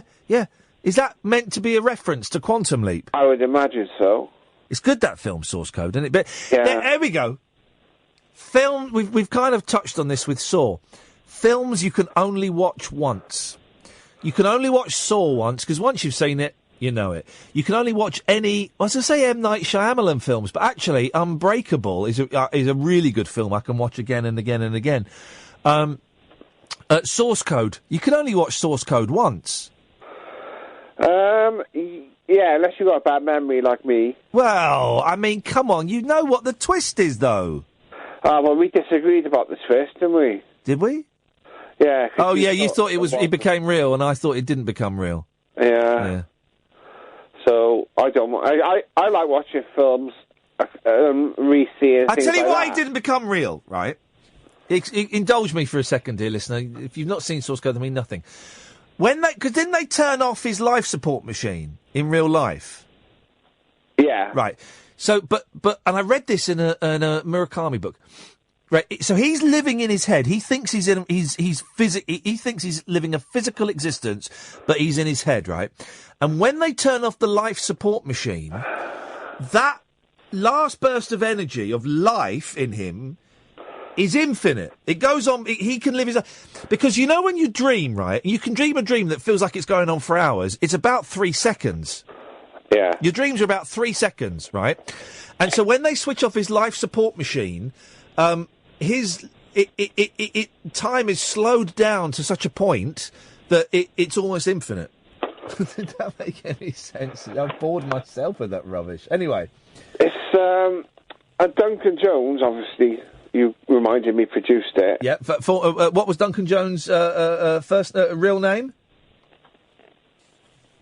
What was his real name? What was his real name, please? Full real name? No, I don't know. And obviously Bowie's son, but I don't know. So what if? So his surname would have been. We can work this out. His surname would have been Duncan Jones Bowie. No, it was. It depends on how you pronounce it. It was either Zowie Bowie or Zoe Bowie. It's spelled Zowie Bowie. No wonder he changed his name, Zoe Bowie. He had the first name Zoe. Or Zoe or Zowie. It was Z. It depends. I just thought he changed his last name. No, he changed it. And he changed it to Duncan. Duncan Jones. From Zowie Bowie to Duncan Jones. Absolutely brilliant. I love how these rock star kids rebel. It's like George Harrison's son rebelled by joining a military academy. And his dad was furious with him. Excellent work. Brilliant. Because it's on YouTube, in a Q&A, he does say that there is 2 universes. Oh. One in which he dies, and one in which he takes over the guy's body. Yeah, that's not true, though. Yeah, but he directed it. Yeah, so he doesn't know a thing about it. His name was Zowie. Yeah, fair enough. But his dad, I'd have for the rock... Dead rock star, I'd have David Bowie. You want David Bowie? Hang on a second. Oh, no, no one took David Bowie yesterday. I was flaunting it, and no one took it. All right, so you got Bowie. And, because I miss her, Charlotte Coleman for the film star. The one from Four Weddings and a Funeral, you know, the redhead. Oh, yeah. She was good, wasn't she? Grew up with her, Marmalade Atkins. Marmalade Atkins, that was it. Yeah. A little bit punky, wasn't she? Yeah, of course. She was in Whistle Gummidge as well. Was she? Yeah, tiny. So, Charlotte Coleman sounds like she's done more than Eunice Stubbs did. And Eunice Stubbs... Yeah, of course you can have Charlotte Coleman, Craig, and you've got Bowie. I'm surprised Bowie didn't go earlier yesterday. I'll take a picture of the... I put a picture on my Facebook page yesterday of the ones that have gone so far. Neil! I'll have a look then. Neil! Hello. Hello, Neil. Hey, mate, all right? Yeah, I'm good, thank you. What you got for us? My mate put me onto your podcast about a week ago. Uh-oh, I'm sorry about that. No, they're wicked. Oh. I've listened to one of them so far. Oh, hang on. How do you know they're wicked? You've only listened to one. The rest might be rubbish. This one was amazing. It was 2001, Lols and Loneliness. Can you remember that one? From 2001? Yeah, it was a long time ago. He put me on to him. He said, "You're amazing." So in my van on travels, I put this one on, and you weren't sure whether you got your point across about loneliness. No, hang on. That wasn't 2001. That was like 3 weeks ago. It came up as 2001, so maybe I'm wrong. Maybe our system's bullshit. No, that was about 3 or 4 weeks ago. Yeah, and I was talking about being lonely and stuff. Yeah. I'm with you. I've got you, Neil. Yes. I've got your point got across to me perfect. It's exactly how I felt, how I feel most of the time. You're with people, but you're alone. Yeah. And I just like to say, you got your point across to me marvellously because you weren't sure whether you put it across right. Yeah, I struggled to put it into words, and I felt silly saying it. But in retrospect, I'm glad I said it because I've had so many gentlemen, mainly men. Actually, I don't know if I've had any women, but I've had so many men, Neil, like you. You know, by like you, I mean like ordinary blokes, coming up to me, or sending me emails saying that touched me, that got me somewhere, and they could identify with it. I don't mind admitting I'm lonely to certain people, but when you're out in the pub and I'm surrounded by people, I'm drinking with people, but I'm sat on the sideline. Like you, I've got no small talk. I'm not interested in football. Yeah. But it's hard because you're all alone. Even though you've got people around you, everybody says you've got good mates, you know everybody, but you're still alone. But you're lonely, sorry, but not alone. Yeah, no, does that make sense? Yeah, it does. It completely makes sense. Yeah, we're speaking the same language. Have you got family around you, Neil? I've got family, but I don't bother a lot with them.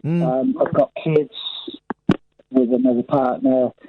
I keep myself to myself. I don't trust people. Yeah. I've been hurt. I've been pulled, pushed, and all that.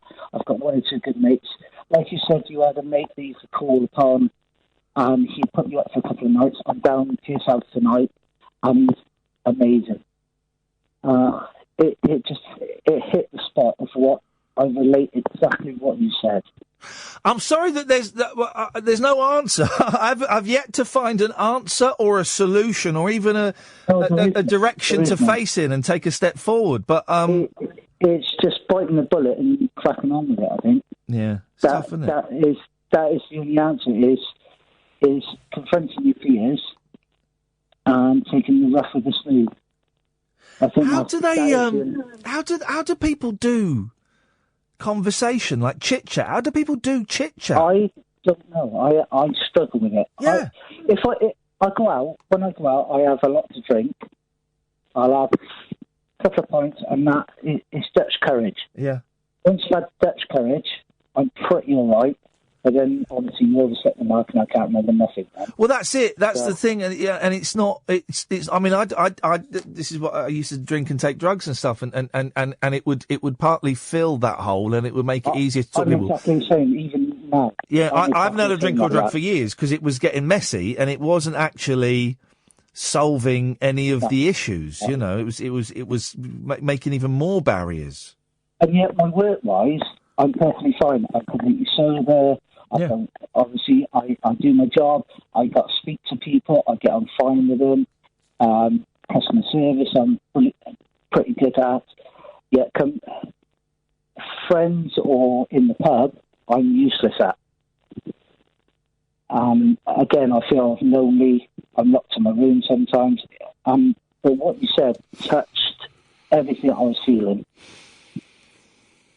Well, thanks for sharing that, Neil. I genuinely I appreciate it. Someone I had to do an interview for some students the other day, and they said, "What's the best thing you've ever done on the radio? What's the thing you're most proud of?"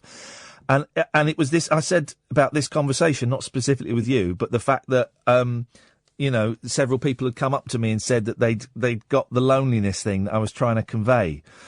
So all I can do is say thanks for sharing that, Neil. I appreciate it. There is no answer. There is no answer, but the more people that hear about it and understand it, I think they then can relate more to it.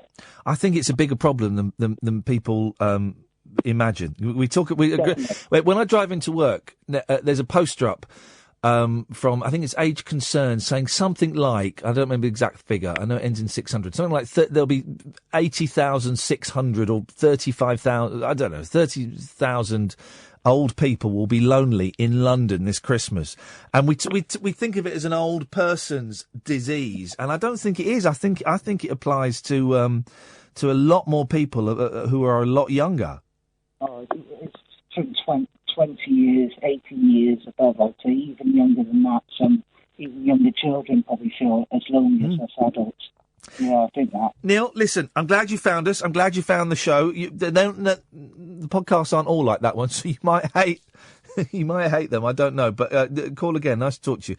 John, I'm going to come to you in a minute. I might come to you after the news. Let's see how we get on with Nigel. Yes, Nigel. Hello, mate. How are you? I'm good, thank you, Nigel. What you got for us? Bit of an update, because, I obviously told you I sent you the demo and everything like that. Yes. I've got a gig. Hey, what the heck? For those who don't know, Nigel is a radio presenter, he's a jock, and he kept sending us his demo reel, and we would critique it. And you told us that you had a bit of interest. This is amazing! Congratulations! You must be over the moon. Yeah. What? Commercial radio station. Are you getting paid? Yeah. Contracts and everything. Listen, if anybody can make a living doing this nonsense, then I take my hat off. But when do you start, Nigel? January. I've got a meeting with the station manager next week. Yeah. And they're going to talk contracts and money and what show I'm doing, how many times I'm on air and things like that. This is flipping awesome. Are you allowed to tell us who it is, or do you want to keep that under wraps for a little bit until it's all signed and I can't really say. I'm not allowed to say at the moment. Isn't that exciting? That's exciting. When I knew about this job for about 4 months before it got announced, and I couldn't tell anyone anything. I was telling loads of people, but I wasn't allowed to tell anybody anything. Nigel, I'm really pleased for you, mate. Thank you. I want 15%. And that's not even a joke. Let's start with John, and we'll see how we go on. Evening, John. Hello. Hello, John. You're on the air. What you got for us? Hello, Ian. How are you, mate? You all right? I'm good, thank you, John. Yeah, we might have to straddle you over the news, if that's okay. That's fine. I'm happy to do that.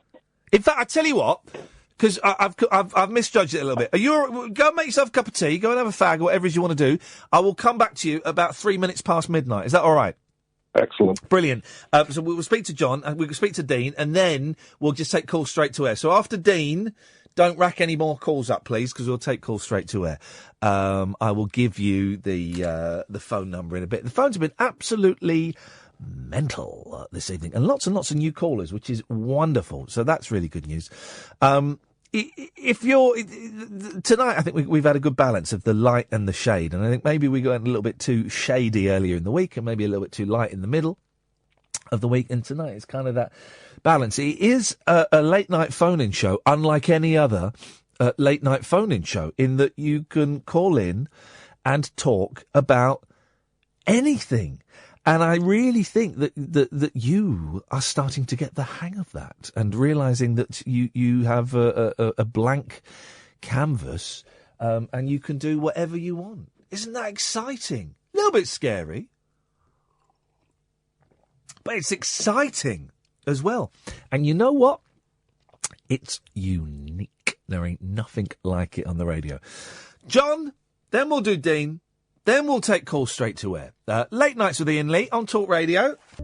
Across the UK, online and on DAB. A radio star is born. You're going to love Talk Radio. Talk Radio. It's just suddenly dawned on me, I'm really, really tired. I'm really, really tired. Oh, dear. Another 45-minute spin session at the gym, guys. That's what did it. Here's the news. Late Night, Iain Lee on Talk Radio. We have ways of making you talk.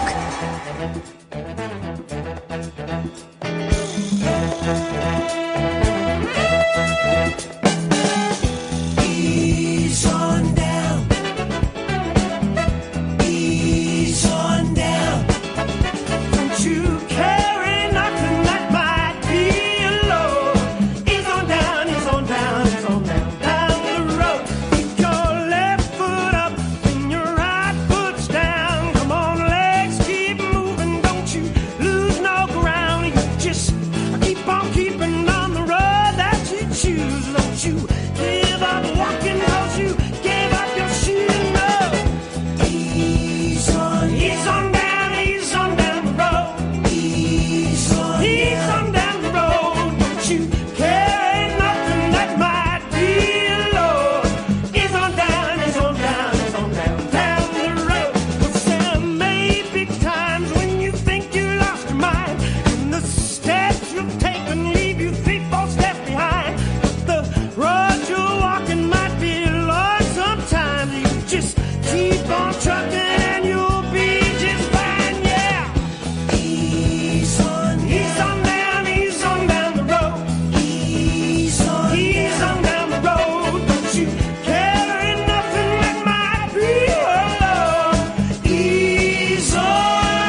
is it that one of the greatest pleasures in the world is when there's a picture of someone smiling, colouring in their teeth with a blue biro? Why is that the most fun you can have? It's so satisfying. I'm just sat here during the news colouring in Len Goodman's teeth.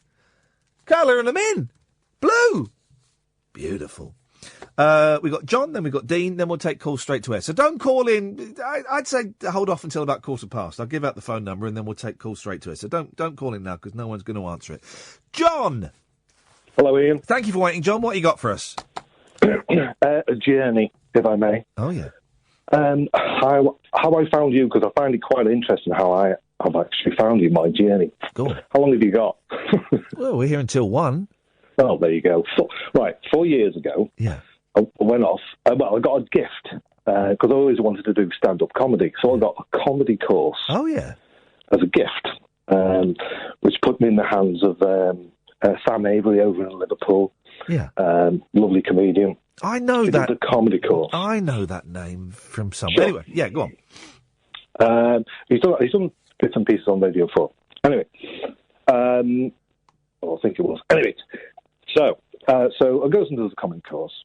And the first day, actually, knowing a certain person called David Earl, I came home and for some reason I fired up Facebook and saw that he was on there. And I also saw that he did a podcast. Oh. Now, as you probably know, he does the Brian Gittins podcast because Brian Gittins is a comedy character that he does on stage. Brian Gittins. I would love to invite Brian Gittins on this show, but I haven't got enough dump buttons to.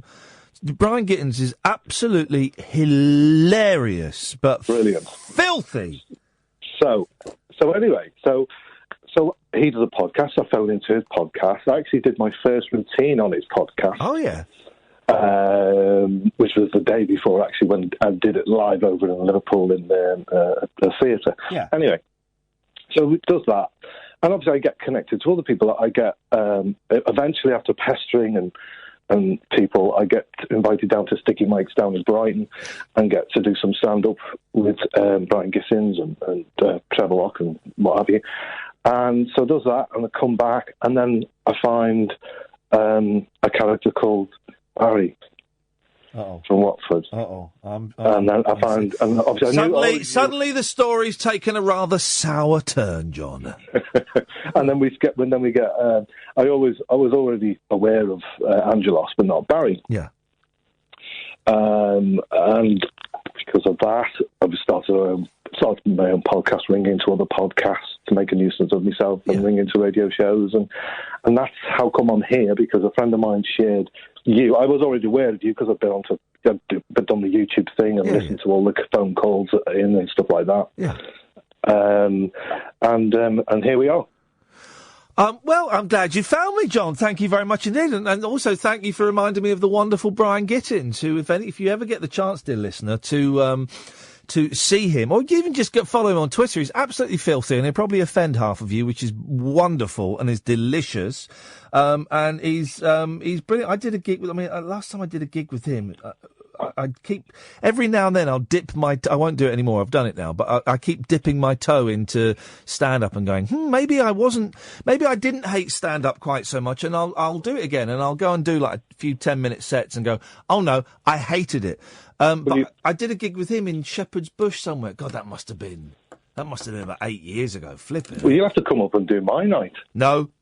There you go. There 10 we minutes. go. Yeah, no. The thought of doing a 10-minute set, a tight 10 or a 20, nah. I've been there, I've done that. I was never very good at it. Occasionally I'd have nights where it went quite well. I'm all for doing little, one-man, hour-long, 90-minute shows, but the thought of standing there for 10 minutes with just a microphone and your wit, no. An hour show is good, because obviously it's, I've done 2 hours now. In the Liverpool Comedy Festival, and that was less pressure than doing 10 minutes. Yeah. Oh, it's a different. But again, I wouldn't do it. Were you doing an hour of stand up? Yes. Yeah. No. So the show that I do is it's a lecture basically, and if people find bits of it funny, then that's a bonus. That's great. But that's what comedy's all about, isn't it? Just, it comes in all sorts of shapes and sizes. Yeah. And I've seen many a lecture or storytelling. Yeah. That's absolutely outstanding. On the comedy circuit. So, what do you want to be when you grow up, John? What is? Do you want to be I don't know. Are you making a living out of doing stand-up? Is that what you want to do? You see, I'm a bit late to the party. Not that matters. I'm 49. Oh. So I'm like the young ones coming through. I haven't got those sort of ambitions. You know what I mean? I'm quite happy to go along to the nice gigs and and get paid if I can. And then obviously run my night that runs month to month in Liverpool, which obviously encourages new comedians to come along. And how's that going? Are people coming out and sitting down and watching the acts and enjoying it? Yeah. I mean, it's a midweek. It's a Tuesday, and it's once a month. Yeah. It's difficult, as you know, to get people out in the midweek. Yeah. So we start about 7, 8 o'clock, and we finish for 10, so everyone can go into bed, get the cocoa. Perfect. That sounds like a perfect evening. Go on, give it a quick plug. Is there a website or something? Hoo-ha Comedy on Facebook. Hoo-ha! Hoo-ha! Hoo-ha! Well, John, listen, I'm glad. Stay tuned, because we're about to take calls straight to air, which is a whole different skillet of fish. I'm glad you found me. Thank you very much indeed. Best of luck with the club. I'm only moving on because I want to. I'm not squeeze Dean in. I want to get Dean in a leisurely manner. Good evening, Dean. Hip hip hip. What kind of cake? I'm a big fan of the Belgian chocolate cheesecake, to be honest, Iain. Oh man, alive. I'm trying to. I don't know how long you've been listening, Dean, but I'm trying to lose weight. I put on a lot of weight, and I'm I know. I'm exactly in the same. I'm going to the gym. I'm going at least 3 or 4 times a week. I'm doing classes. I did a flipping spin class tonight. All I've eaten today is one sandwich, a bag of nuts. What kind of sandwich? It was. I tell you what. I've been going to Costa a lot, right? And really? Yeah, they do a really nice chicken fajita sandwich, right? Chicken fajita sandwich? Well, that sounds delicious. No, it is, right? And it's all just kind of some slimy brown mess, but it is absolutely delicious. I love it. It is. I love it.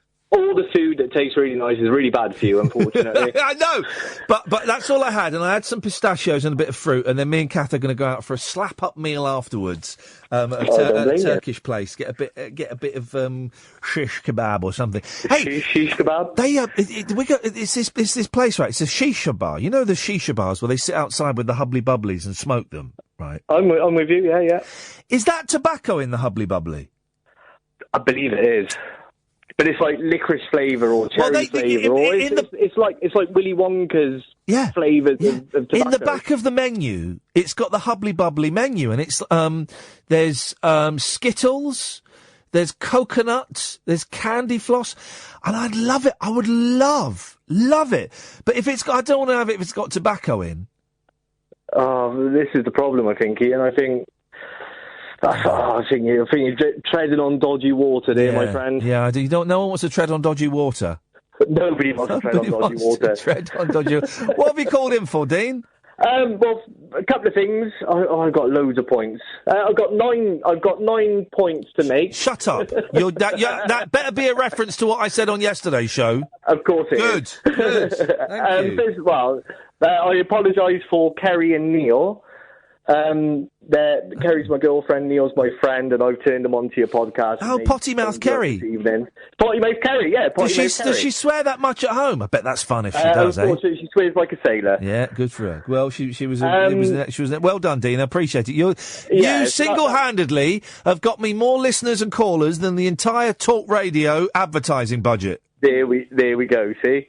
Well, I listen to you on my post frame pretty much every day. So yeah, nice one, man. Thank you. I think it's an awesome podcast, light and shade, as you say, clunky gear chains. It's top banana. So what do you want to talk about? I've got music. I've got Trump. I've got a story on Trump that nobody talked about. That is Dean. That is a very bold It's a massive. That is a bold claim to make, straight in, because if you haven't, I would have to cut you off instantly. Okay, that's fine, but I don't think you will. Well, then hey, listen, fella, you've done me the courtesy. Tell her to shut up. Shut up! You've done me the courtesy of coming into my house and dropping your trousers and getting your... Shut up! Unbelievable. She's had her turn and she ruined it. I know, exactly. Give us your Trump. Okay, so Donald Trump is going to be the only president... Kerry! Oh, for goodness sakes. Right. Donald Trump is going to be the only president of America that has been in the WWE Hall of Fame. Fair play. I've not heard that mentioned on LBC or Five Live. Here we go. See, I told Julia you, Hartley. I've got something new to bring to it. Well, that's great, Dean. But that means the conversation can't go anywhere now, so I have to cut you off. Right. Thank you, Dean. And thank you for bringing all of your friends and your family around. It's all appreciated. What a lot of... we must have had at least half a dozen new callers this evening, at least, which is fantastic. And some of you won't like it because it means that not all the phone lines can be answered. When there's 2 phone calls, 3 phone calls, we will tend to... that are ringing in at the same time, we'll tend to go for the newer number. There's no science to it. But there is an art to it, and Catherine is a master at it. So, but please don't think for a second that anyone's banned or any of that kind of nonsense before that all kind of turns into a thing. We have been blessed this evening with more phone calls than we've ever had, and so not everyone's going to get on. And for me, that's brilliant. Because it means, for me and Kath and Ed, it means we've got more colours in our palette to play with, which is absolutely brilliant. Absolutely brilliant. And I think it will be better for you, dear listener, as well, because it means me and Kath can work the magic that we like to work, and we've been held back a little bit because we haven't had a lot of callers, and we're getting more callers, and that's brilliant. Yes, we'll take a break. Catherine and Ed, you can come and join in here, and then we'll take calls straight to her for the rest of the show. Late night Iain Lee on Talk Radio. We have ways of making you talk. Hit me, baby, one more time. Whoa! I don't think that's a very responsible message. How old was she when we made that pop song? 16. Was she? Mm-hmm. And she dressed up as a sexy schoolgirl. Wowzers. But she was schoolgirl age. Yeah. But the love interest in it was her cousin. Oh, well, she is from the Deep South, isn't she? There's a brilliant video of her tripping, talking about time travel. Love that. Eduardo! Hi! There's a brilliant mug I've seen you can buy online. It says, when you're having a bad day, just think, if Britney got through 2000 and whatever year it was, you can do this. Yeah. Bless her. And she did. She came out the other side, an absolute legend, and now she's the queen of pop. I love her. Now she's the new Madonna, isn't she? Really? She's doing what Madonna was doing 30 years ago. I think Gaga's trying to be the new Madonna. Gaga is... because it's all style, really, isn't it? Oh, no, but Gaga is more... No. She's more of a musician. Britney is pure pop. Well, Gaga is actually kind of like Madonna, but you get conned into thinking it's art because she's so out there. But I think Gaga has the Britney, I'm getting them confused now, has a prolonged career. Yes. You know, she's on the track to be the next You think? Madonna. Yeah. And Gaga isn't. I think Gaga... I don't think it's either or, is it? I think they both can exist there. Do you know who I think might be done? Carey. Okay. The pictures of Carey... Because I like Carey. I like the cut of her jib. I had the Music Box album. Oh, did you? Yeah, I did. But the pictures of her in the nutpaper today, I like the pictures of that Lisa girl from Big Brother from about 8 years ago, who's always who was pictured putting the milk bottles out with, like, you could see her bare arse crack. I know. And the Mariah... Because Paps are going to be outside her house, aren't they, doing that? They wouldn't have been phoned up specifically the to see Mariah Carey pictures were like that with her nipple out. I know. You see that?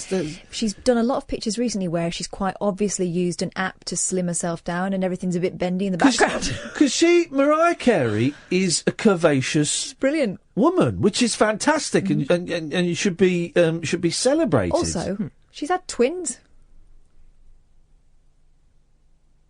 She's not going to look like she did when she was 19. I was making a joke up in my head. Okay. I've told you this before, but my friend Jade is a cameraman. I say that, I've not seen him for years. And he told me that when he had to go and do a film an interview with Mariah Carey, and before he went in, it was for like, I can't even think of a teen show on Channel 4. Anyway, it was for some show on Channel 4.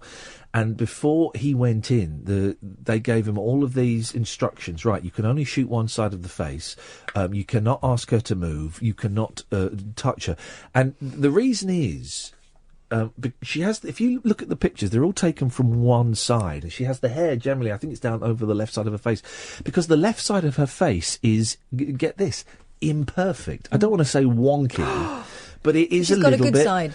She's got a good side and a weak side, and she's she looks like she's got a lazy eye. Can you call them lazy eyes now? Probably something against that. Well, I can because I've got one and all. Where?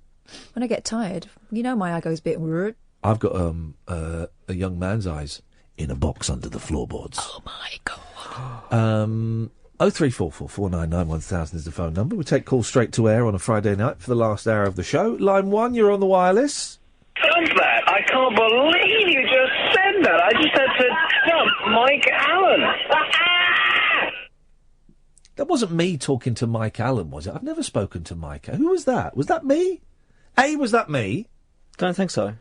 That sounded to me like, what was his name? Andy. Andy who?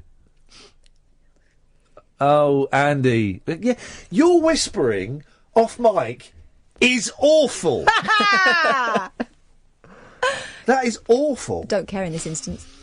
Let's go to line 2. 2, you're on the wireless. Hi, has anyone claimed David Bowie yet?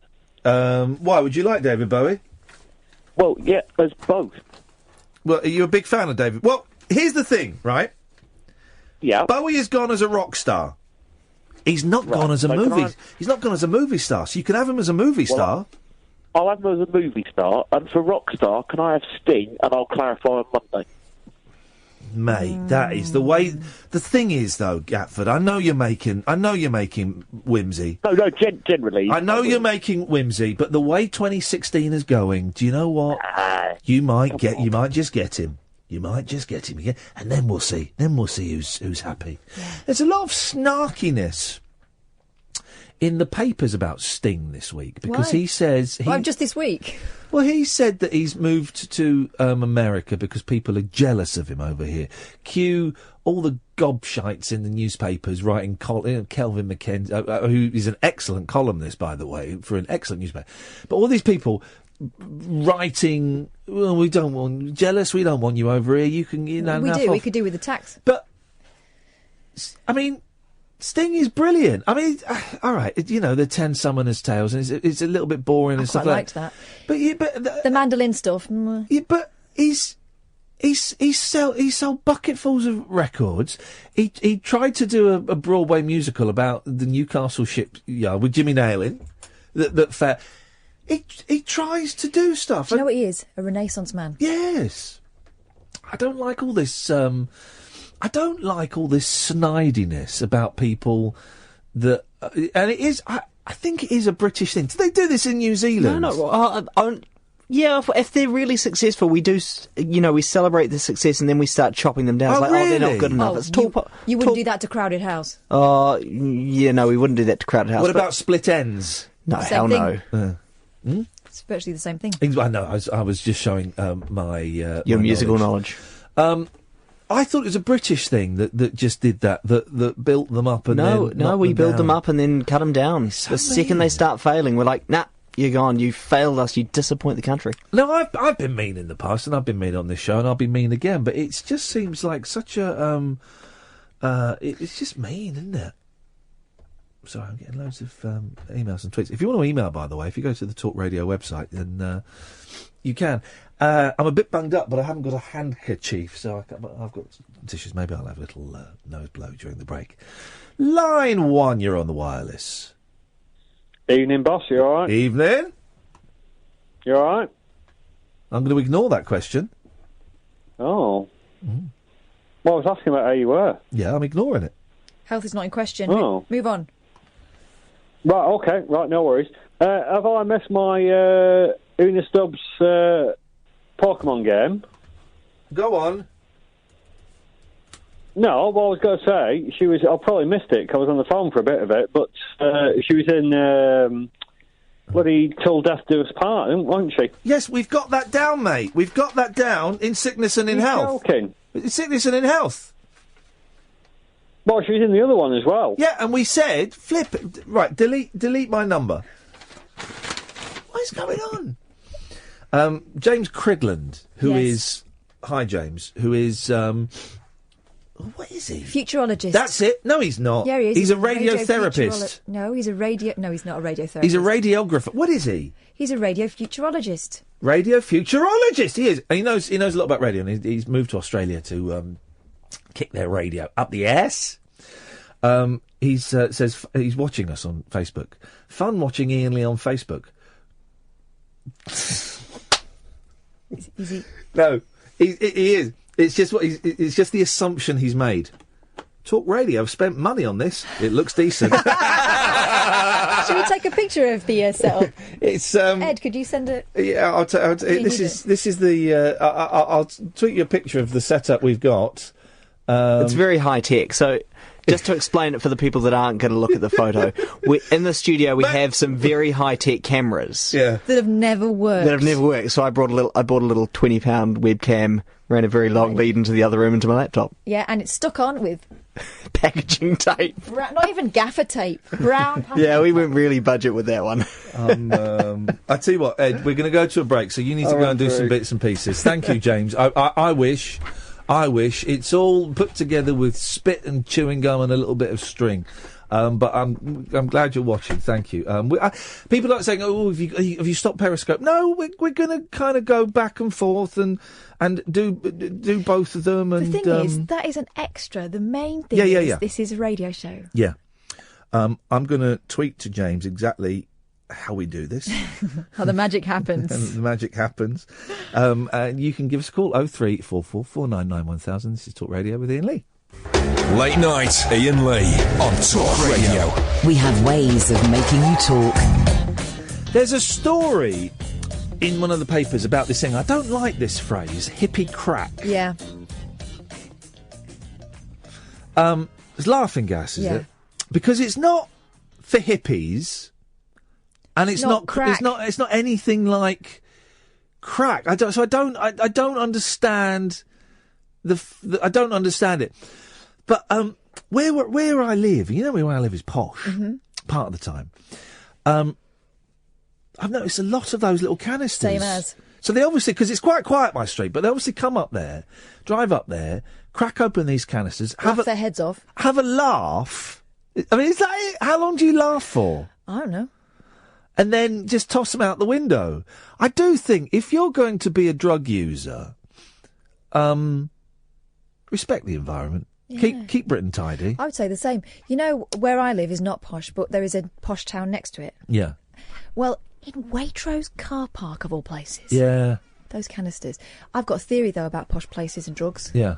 Because it's so boring, and they're usually near a rougher town. They're prime target. Will Carruthers, who was on yesterday, made a really good point. Being a junkie is boring. Is boring. I've spoken to junkies, both recovered and in the throes, and because it becomes routine. Well, just the mainly I've got phrases carefully because I don't want to. Again, I'm aware that my boss thinks I encourage drug use, which I don't at all. I really, really don't. You know, people will make their own decisions.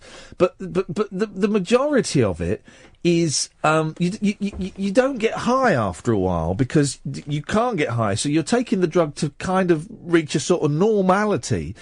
And a lot of the time is either coming down from drugs, wondering when you're going to get more drugs, wondering why your drug dealer hasn't returned your call, waiting in your car. A friend of mine wait in his car for like 4 hours with the drug dealer going, yeah, I'm 10 minutes away, and then you get the drugs, and then as soon as you start doing the drugs, you're thinking, God, these drugs aren't going to last more than a day. We're going to need to get some more drugs, and it's just the tedium of it. You know, it's not all, you know, wonderful hallucinogenic colours and bright lights and music, seeing the music coming out of your speakers. And sexy parties. Although that can happen, you know, and sexy parties, you know, it's boring, tedious. 0344 499 1000 is the telephone number. Call straight to air. Line 1, you're on the wireless.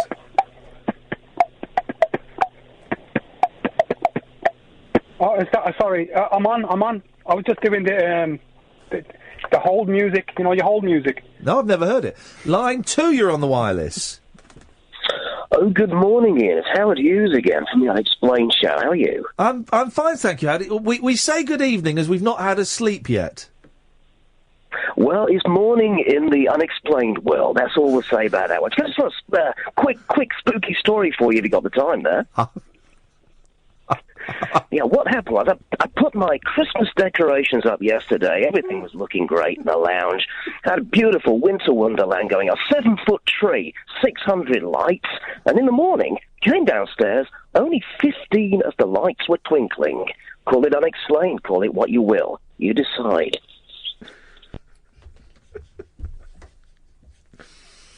That was beautiful. That's the perfect. If anyone's wondering, that's the perfect straight to air call. Nice little minute. I forgot to say. Let me just take this. Take this. Line 1, you're on the wireless.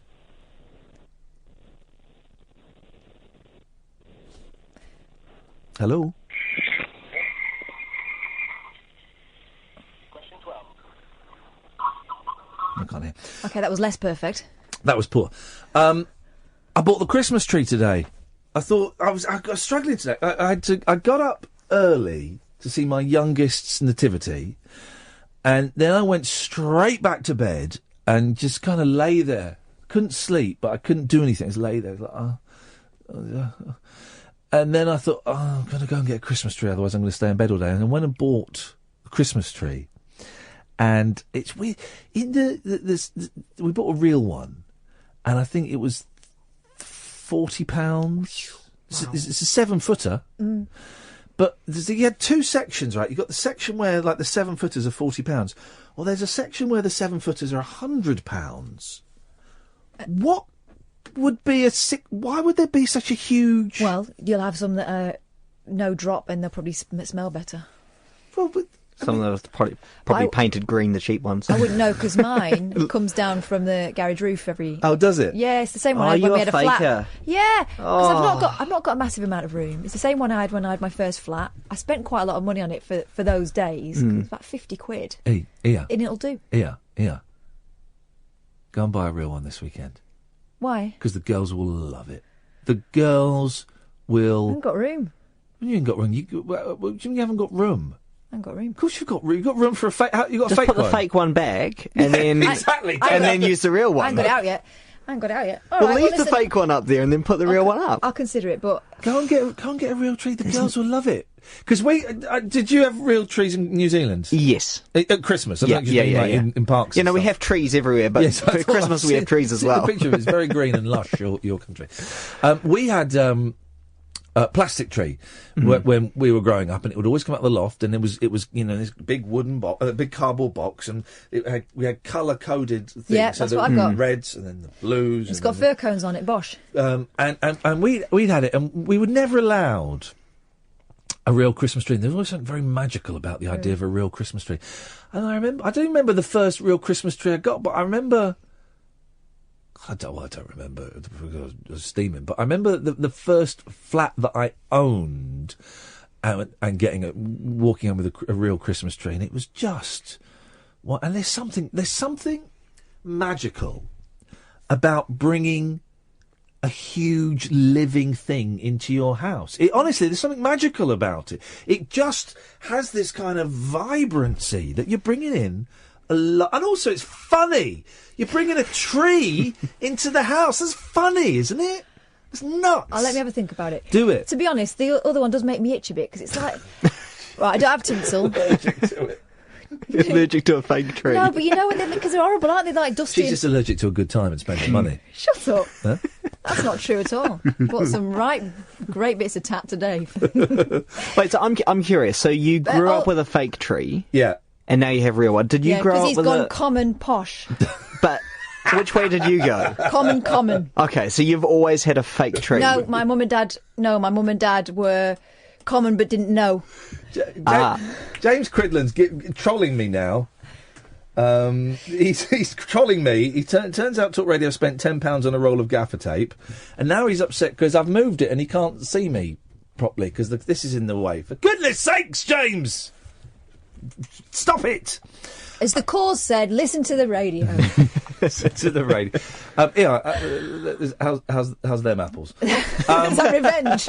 But there's some, the youngest came home from school, and he did the same thing. And so I bought this tree, big 7-foot tree, and it was about 6 foot, and it was in the corner. We hadn't decorated it. They'll do that this weekend.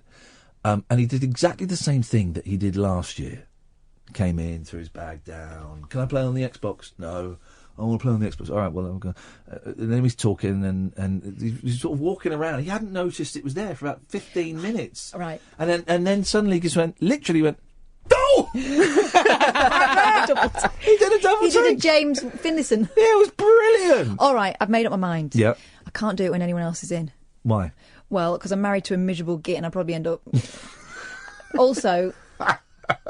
And it's and this weekend we've got loads to do. We're going to a synagogue tomorrow morning. Oh, got a baby blessing. Oh, I'm assuming it's same rules apply dress wise. Is it this? Is it down to there, up to here?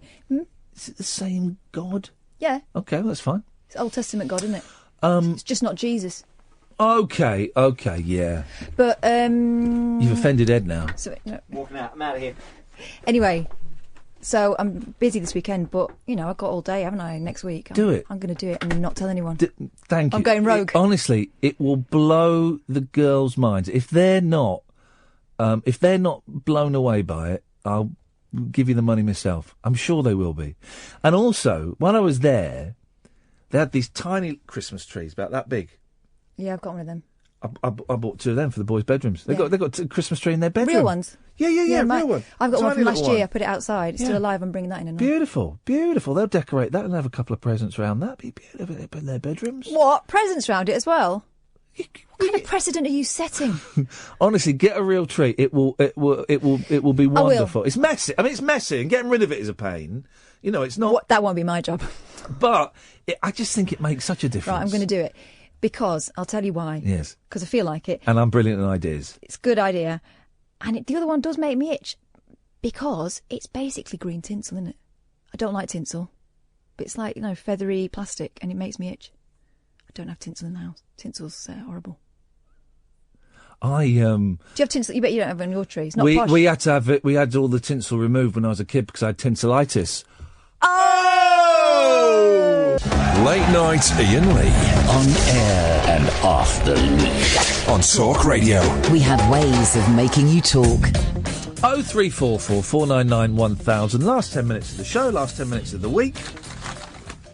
Do you want a dead rock star and a dead movie star? I've had one. Who? I had Vivian Leigh and Cass. Mama Cass. Oh, yeah. Can I have another? No. That's not how it works, mate. It's not how it works. Are you doing the New Year's Eve show? Yeah. I'm in negotiations. Contract negotiations. Oh, you won't be working New Year's. You'll be back off in New Zealand. I'm in negotiations to call you from Hogmanay. Well, yeah, that was it. That's what you're doing. You're going to Hogmanay. You're such a tourist, Ed. I know. Those things are unimportant to us. We're British. We don't care about what happens in this country. Fun. No, Oh, no, it will not. It will be. It's going to be awful. cold. In Edinburgh? Yeah. Oh, mate. Good luck.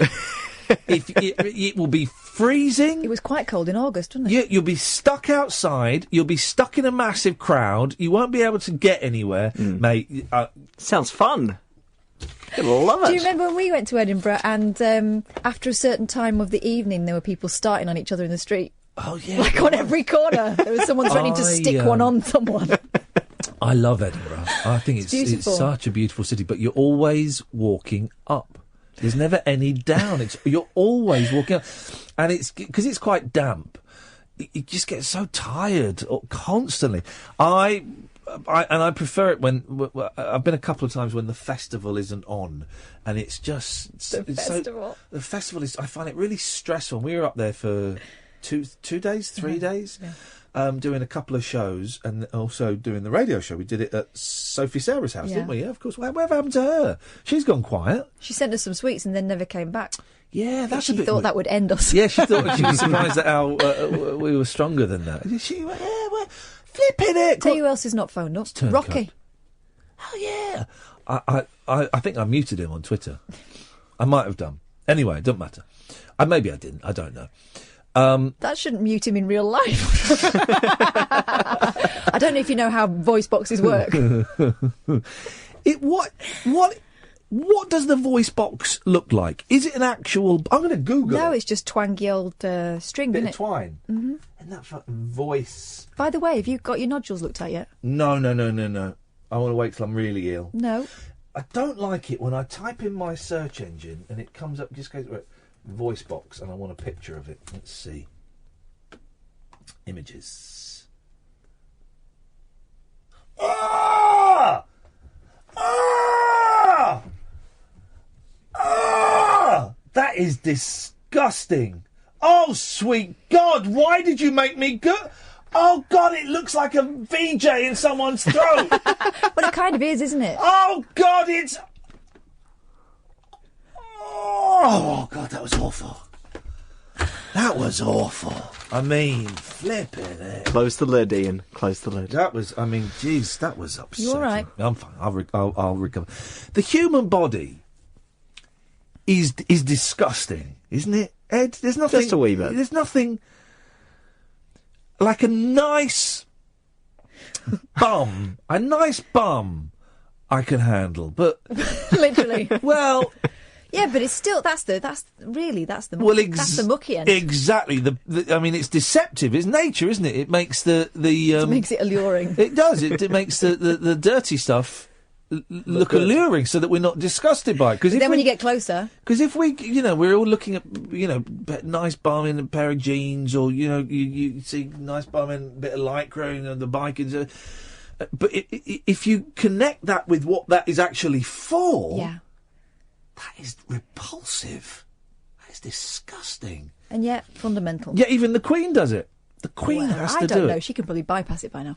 I watched a really interesting documentary about Calvin Klein. Oh, yeah. And about how he revolutionised jeans. Yeah. And, because they were workwear, weren't they? And they were kind of baggy. If you look at old-fashioned jeans, like cowboy jeans, that on proper cowboys, it was like, you couldn't see the bums, really. Yeah. It was him that decided to raise the seam, so you part the buttocks. Oh. And that's what makes a sexy bum shape. What, jeans? Yeah, parting them a bit. Going up a bit. Everyone wears jeans now. Mm-hmm. Are you wearing jeans, Ed? Yep. Yeah. I was just checking whether the seam goes up I and never up. wear jeans to work. That's not true. Tis. That is not true. Tis. I have seen you in jeans. You haven't. Yes, I have. You haven't. Yes, I have. When? Remember that Saturday when you were hungover? All right. That's a Saturday. Yeah. That's not work. Yeah, down the rabbit hole at Three Counties when we were doing a radio show. That was work. That was because I'd been on a hen weekend. But you've just gone from and never... driven all the way from Bristol. You've gone from never... But also to sleep upstairs. To an occasion. Like once I've worn... Well, I could probably think of more. Only on a weekend. Like proper work, I don't. That was a bit of fun, that show. I would love to be able to not wear jeans all the time, but they're just so damn practical, aren't they? They're so damn practical. Sweet Lord. Less so for women, I would suggest. Why? Because they're, they're tight, aren't they? Well, no, you don't have to get tight ones. Yes, it do. Well, maybe, that's telling you something. Line 1, you're on the wireless. Don't cut me, man. Don't cut me, man. Well, get to the point, man. I want for my Hall of Fame, for my, what's her name? Aretha Franklin. Yeah, I want her. She's not dead. She's alive. Thanks very much for calling. Can I claim someone? Yeah, all right, because I've been saving this one, and someone else stole I was going to do Alec Guinness, but someone else stole him. Oh, that was yesterday. Yeah. Amy Winehouse, has she been claimed yet? Here's the thing. Loads of chancers have claimed her on Twitter. Doesn't count. No. you phone in or you work here. That's how you make your claims. Suck Not it, Twitter. online. Amy Winehouse with absolute. Hang on a minute, I'm confusing the way I'm writing. How about this. your actor? Amy Winehouse. Peter Sellers. Two quality choices I know. there. And isn't it odd that I've had 24 hours to really shape it after someone else stole my better choices. No, I think you've done better with that, isn't it? Funny those legends haven't gone. Line 2, you're on the wireless. Hello, everyone. Hello, Ian. Hello, Kath. Hello. Is it Ed? Yep. Ed. Yep. Oh, great. Hello, yeah. Hi. Could I claim, please, Heath Ledger as an actor? Is he gone? He's dead, yeah. No, did he go yesterday? No, he's dead. No, I meant... No, you're thinking... No, you're thinking of Brandon River Lee. Phoenix. River Phoenix went tonight, mate. Yeah, that's what I was saying. Sorry, I know you've been busy helping Matt Haig write his latest book. Yeah. Who did you want? Heath Ledger, yes? Yeah, could I get Sid Vicious? Yes, you can. The rock star? Yeah, I'm going to put it out there. A very weak hand you've got there. I don't think he'd be very happy if you called him a rock star. Vicious and Ledger, I'm going to be honest, I think that's a weak hand. Oh, Ledger was good. I think so. It's a split hand. Good fun to have around when I'm sat by myself on New Year's Eve. Oh, is that where are you going to be by yourself on New Year's Eve? Oh gosh, no. I'll probably have to go out. I'll probably have to go out. No, you don't have to go out. Oh, I keep meaning it. We're going to invite 4 listeners in on New Year's Eve. Got to make your own way down. Got to make your own way home. Can't touch me. And you can bring a little bit of booze, but if you get carried away and ask you to leave, you've got to leave. Do they have to look at you from the good side? Yeah. Yeah, it sounds really good. Well, hang on. I've got 3 friends. No. This is the thing. It will be one. It will be. It's got to be 4 lonely people. 4 lonely. I can bring my wife. It's got to be 4 lonely people who otherwise. And we'll have to have names and addresses and all that gubbins. No, it'll be fine. This will be fine because we're not doing it with a big audience. This will be fine. 4 people, but they've got to be lonely people. My gosh, Remind me. perfect, next, George, it's not you. Why not? Because you just said you were going out on New Year's Eve. No, I lied there. I tried to make myself sound interesting. Also, my dad used to live in a flat with Brian May. Is that true, or did you lie to make yourself more interesting? I don't know what to believe anymore. So next week we will we'll have the first we'll invite the first person to come and spend New Year's Eve with us. Okay. We'll select someone. Yeah. Line 2, you're on the line. Hello. Hello. I don't know what to believe. Yeah, Dennis Groves. I'm a lonely person. Most of my friends have died. I'm older than they are. Dennis, where are you? Hey, I'm at home. With the radio on. How many times, Dennis? Flipping heck, Den. How are you? I'm getting a migraine. Well, you did say you were looking for lonely people. Well, most of my friends have died. Well, you're the only friend that's left. So whoa, we're not. Hang on a minute. We're not friends, Dennis. Let's not get carried away. That's a very nice thing. All right, look it off. No. Well, that's a very nice thing for you to say. Are you going to be listening to the show on New Year's Eve?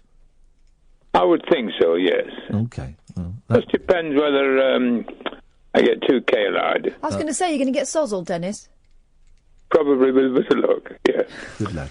How you feeling? The problem is I've got all these bloody chocolates to eat. Better get started.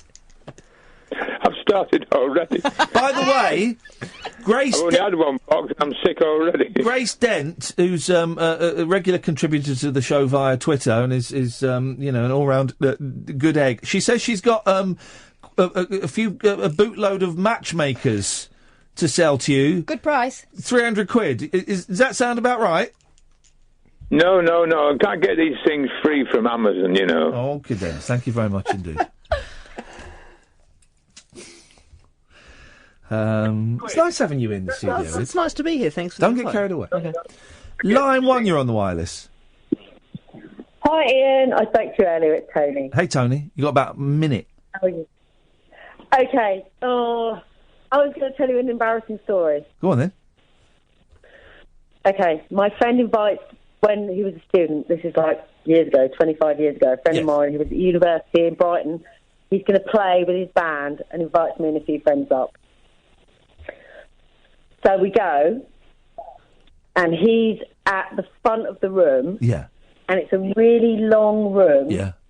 And all the students are sat down, like cross-legged. Unbelievable. Like they're in a school assembly or watching. Don't know. And I'm about 2 rows back. Yeah. Cross-legged. And my friend's been playing all night. And then he plays Groove is in the Heart. Groove is in the heart, yeah. Yeah. Groove is in the heart, oh bloody hell. Enough singing. Sorry. Yeah. So I looked at this guy next to me, he looked at me, and we both looked at each other like, do we get up and dance? Yeah, let's get up and dance. So we both got up and danced, and we're grooving away. In the heart. So we're at the front, and there's like a row of 60 to 100 people going back cross-legged behind us. Yeah. And we're dancing, I'm grooving. And then he sits down. I thought the whole room would join us. Yeah. But they didn't. Well, that's embarrassing for them, not for you. No, it was really embarrassing for me because I just had to keep grooving. Yeah, exactly. No, that's not embarrassing for you. It's embarrassing for those losers. No, I can tell you it was awful. Okay, well, yeah. So that's mine, but I've got loads more, but that was getting up to form type embarrassing. Thank you very much indeed. Oh, we asked that about 3 hours ago. Thank you, Tony. And on that bombshell, hang on, we've got time for... You got 20 seconds, line 2. Have a good weekend, and it was me, Dana, that stole Alec Guinness. Have a good weekend. Thank you. Oh, calling in to rub it in. What a way to end the show there, Dana. Totally poning Eduardo. She murdered you there, mate. She destroyed you, buddy. I'm offended. Yeah, you should be. That's it. Thank you, Ed. Thank you, Catherine. Strong week of shows. Well, an interesting week of shows, and I think whatever. Podcasts, life, love, books, music, family, food. Talk Radio. Intelligent, organic entertainment. Talk Radio. We'll get you talking.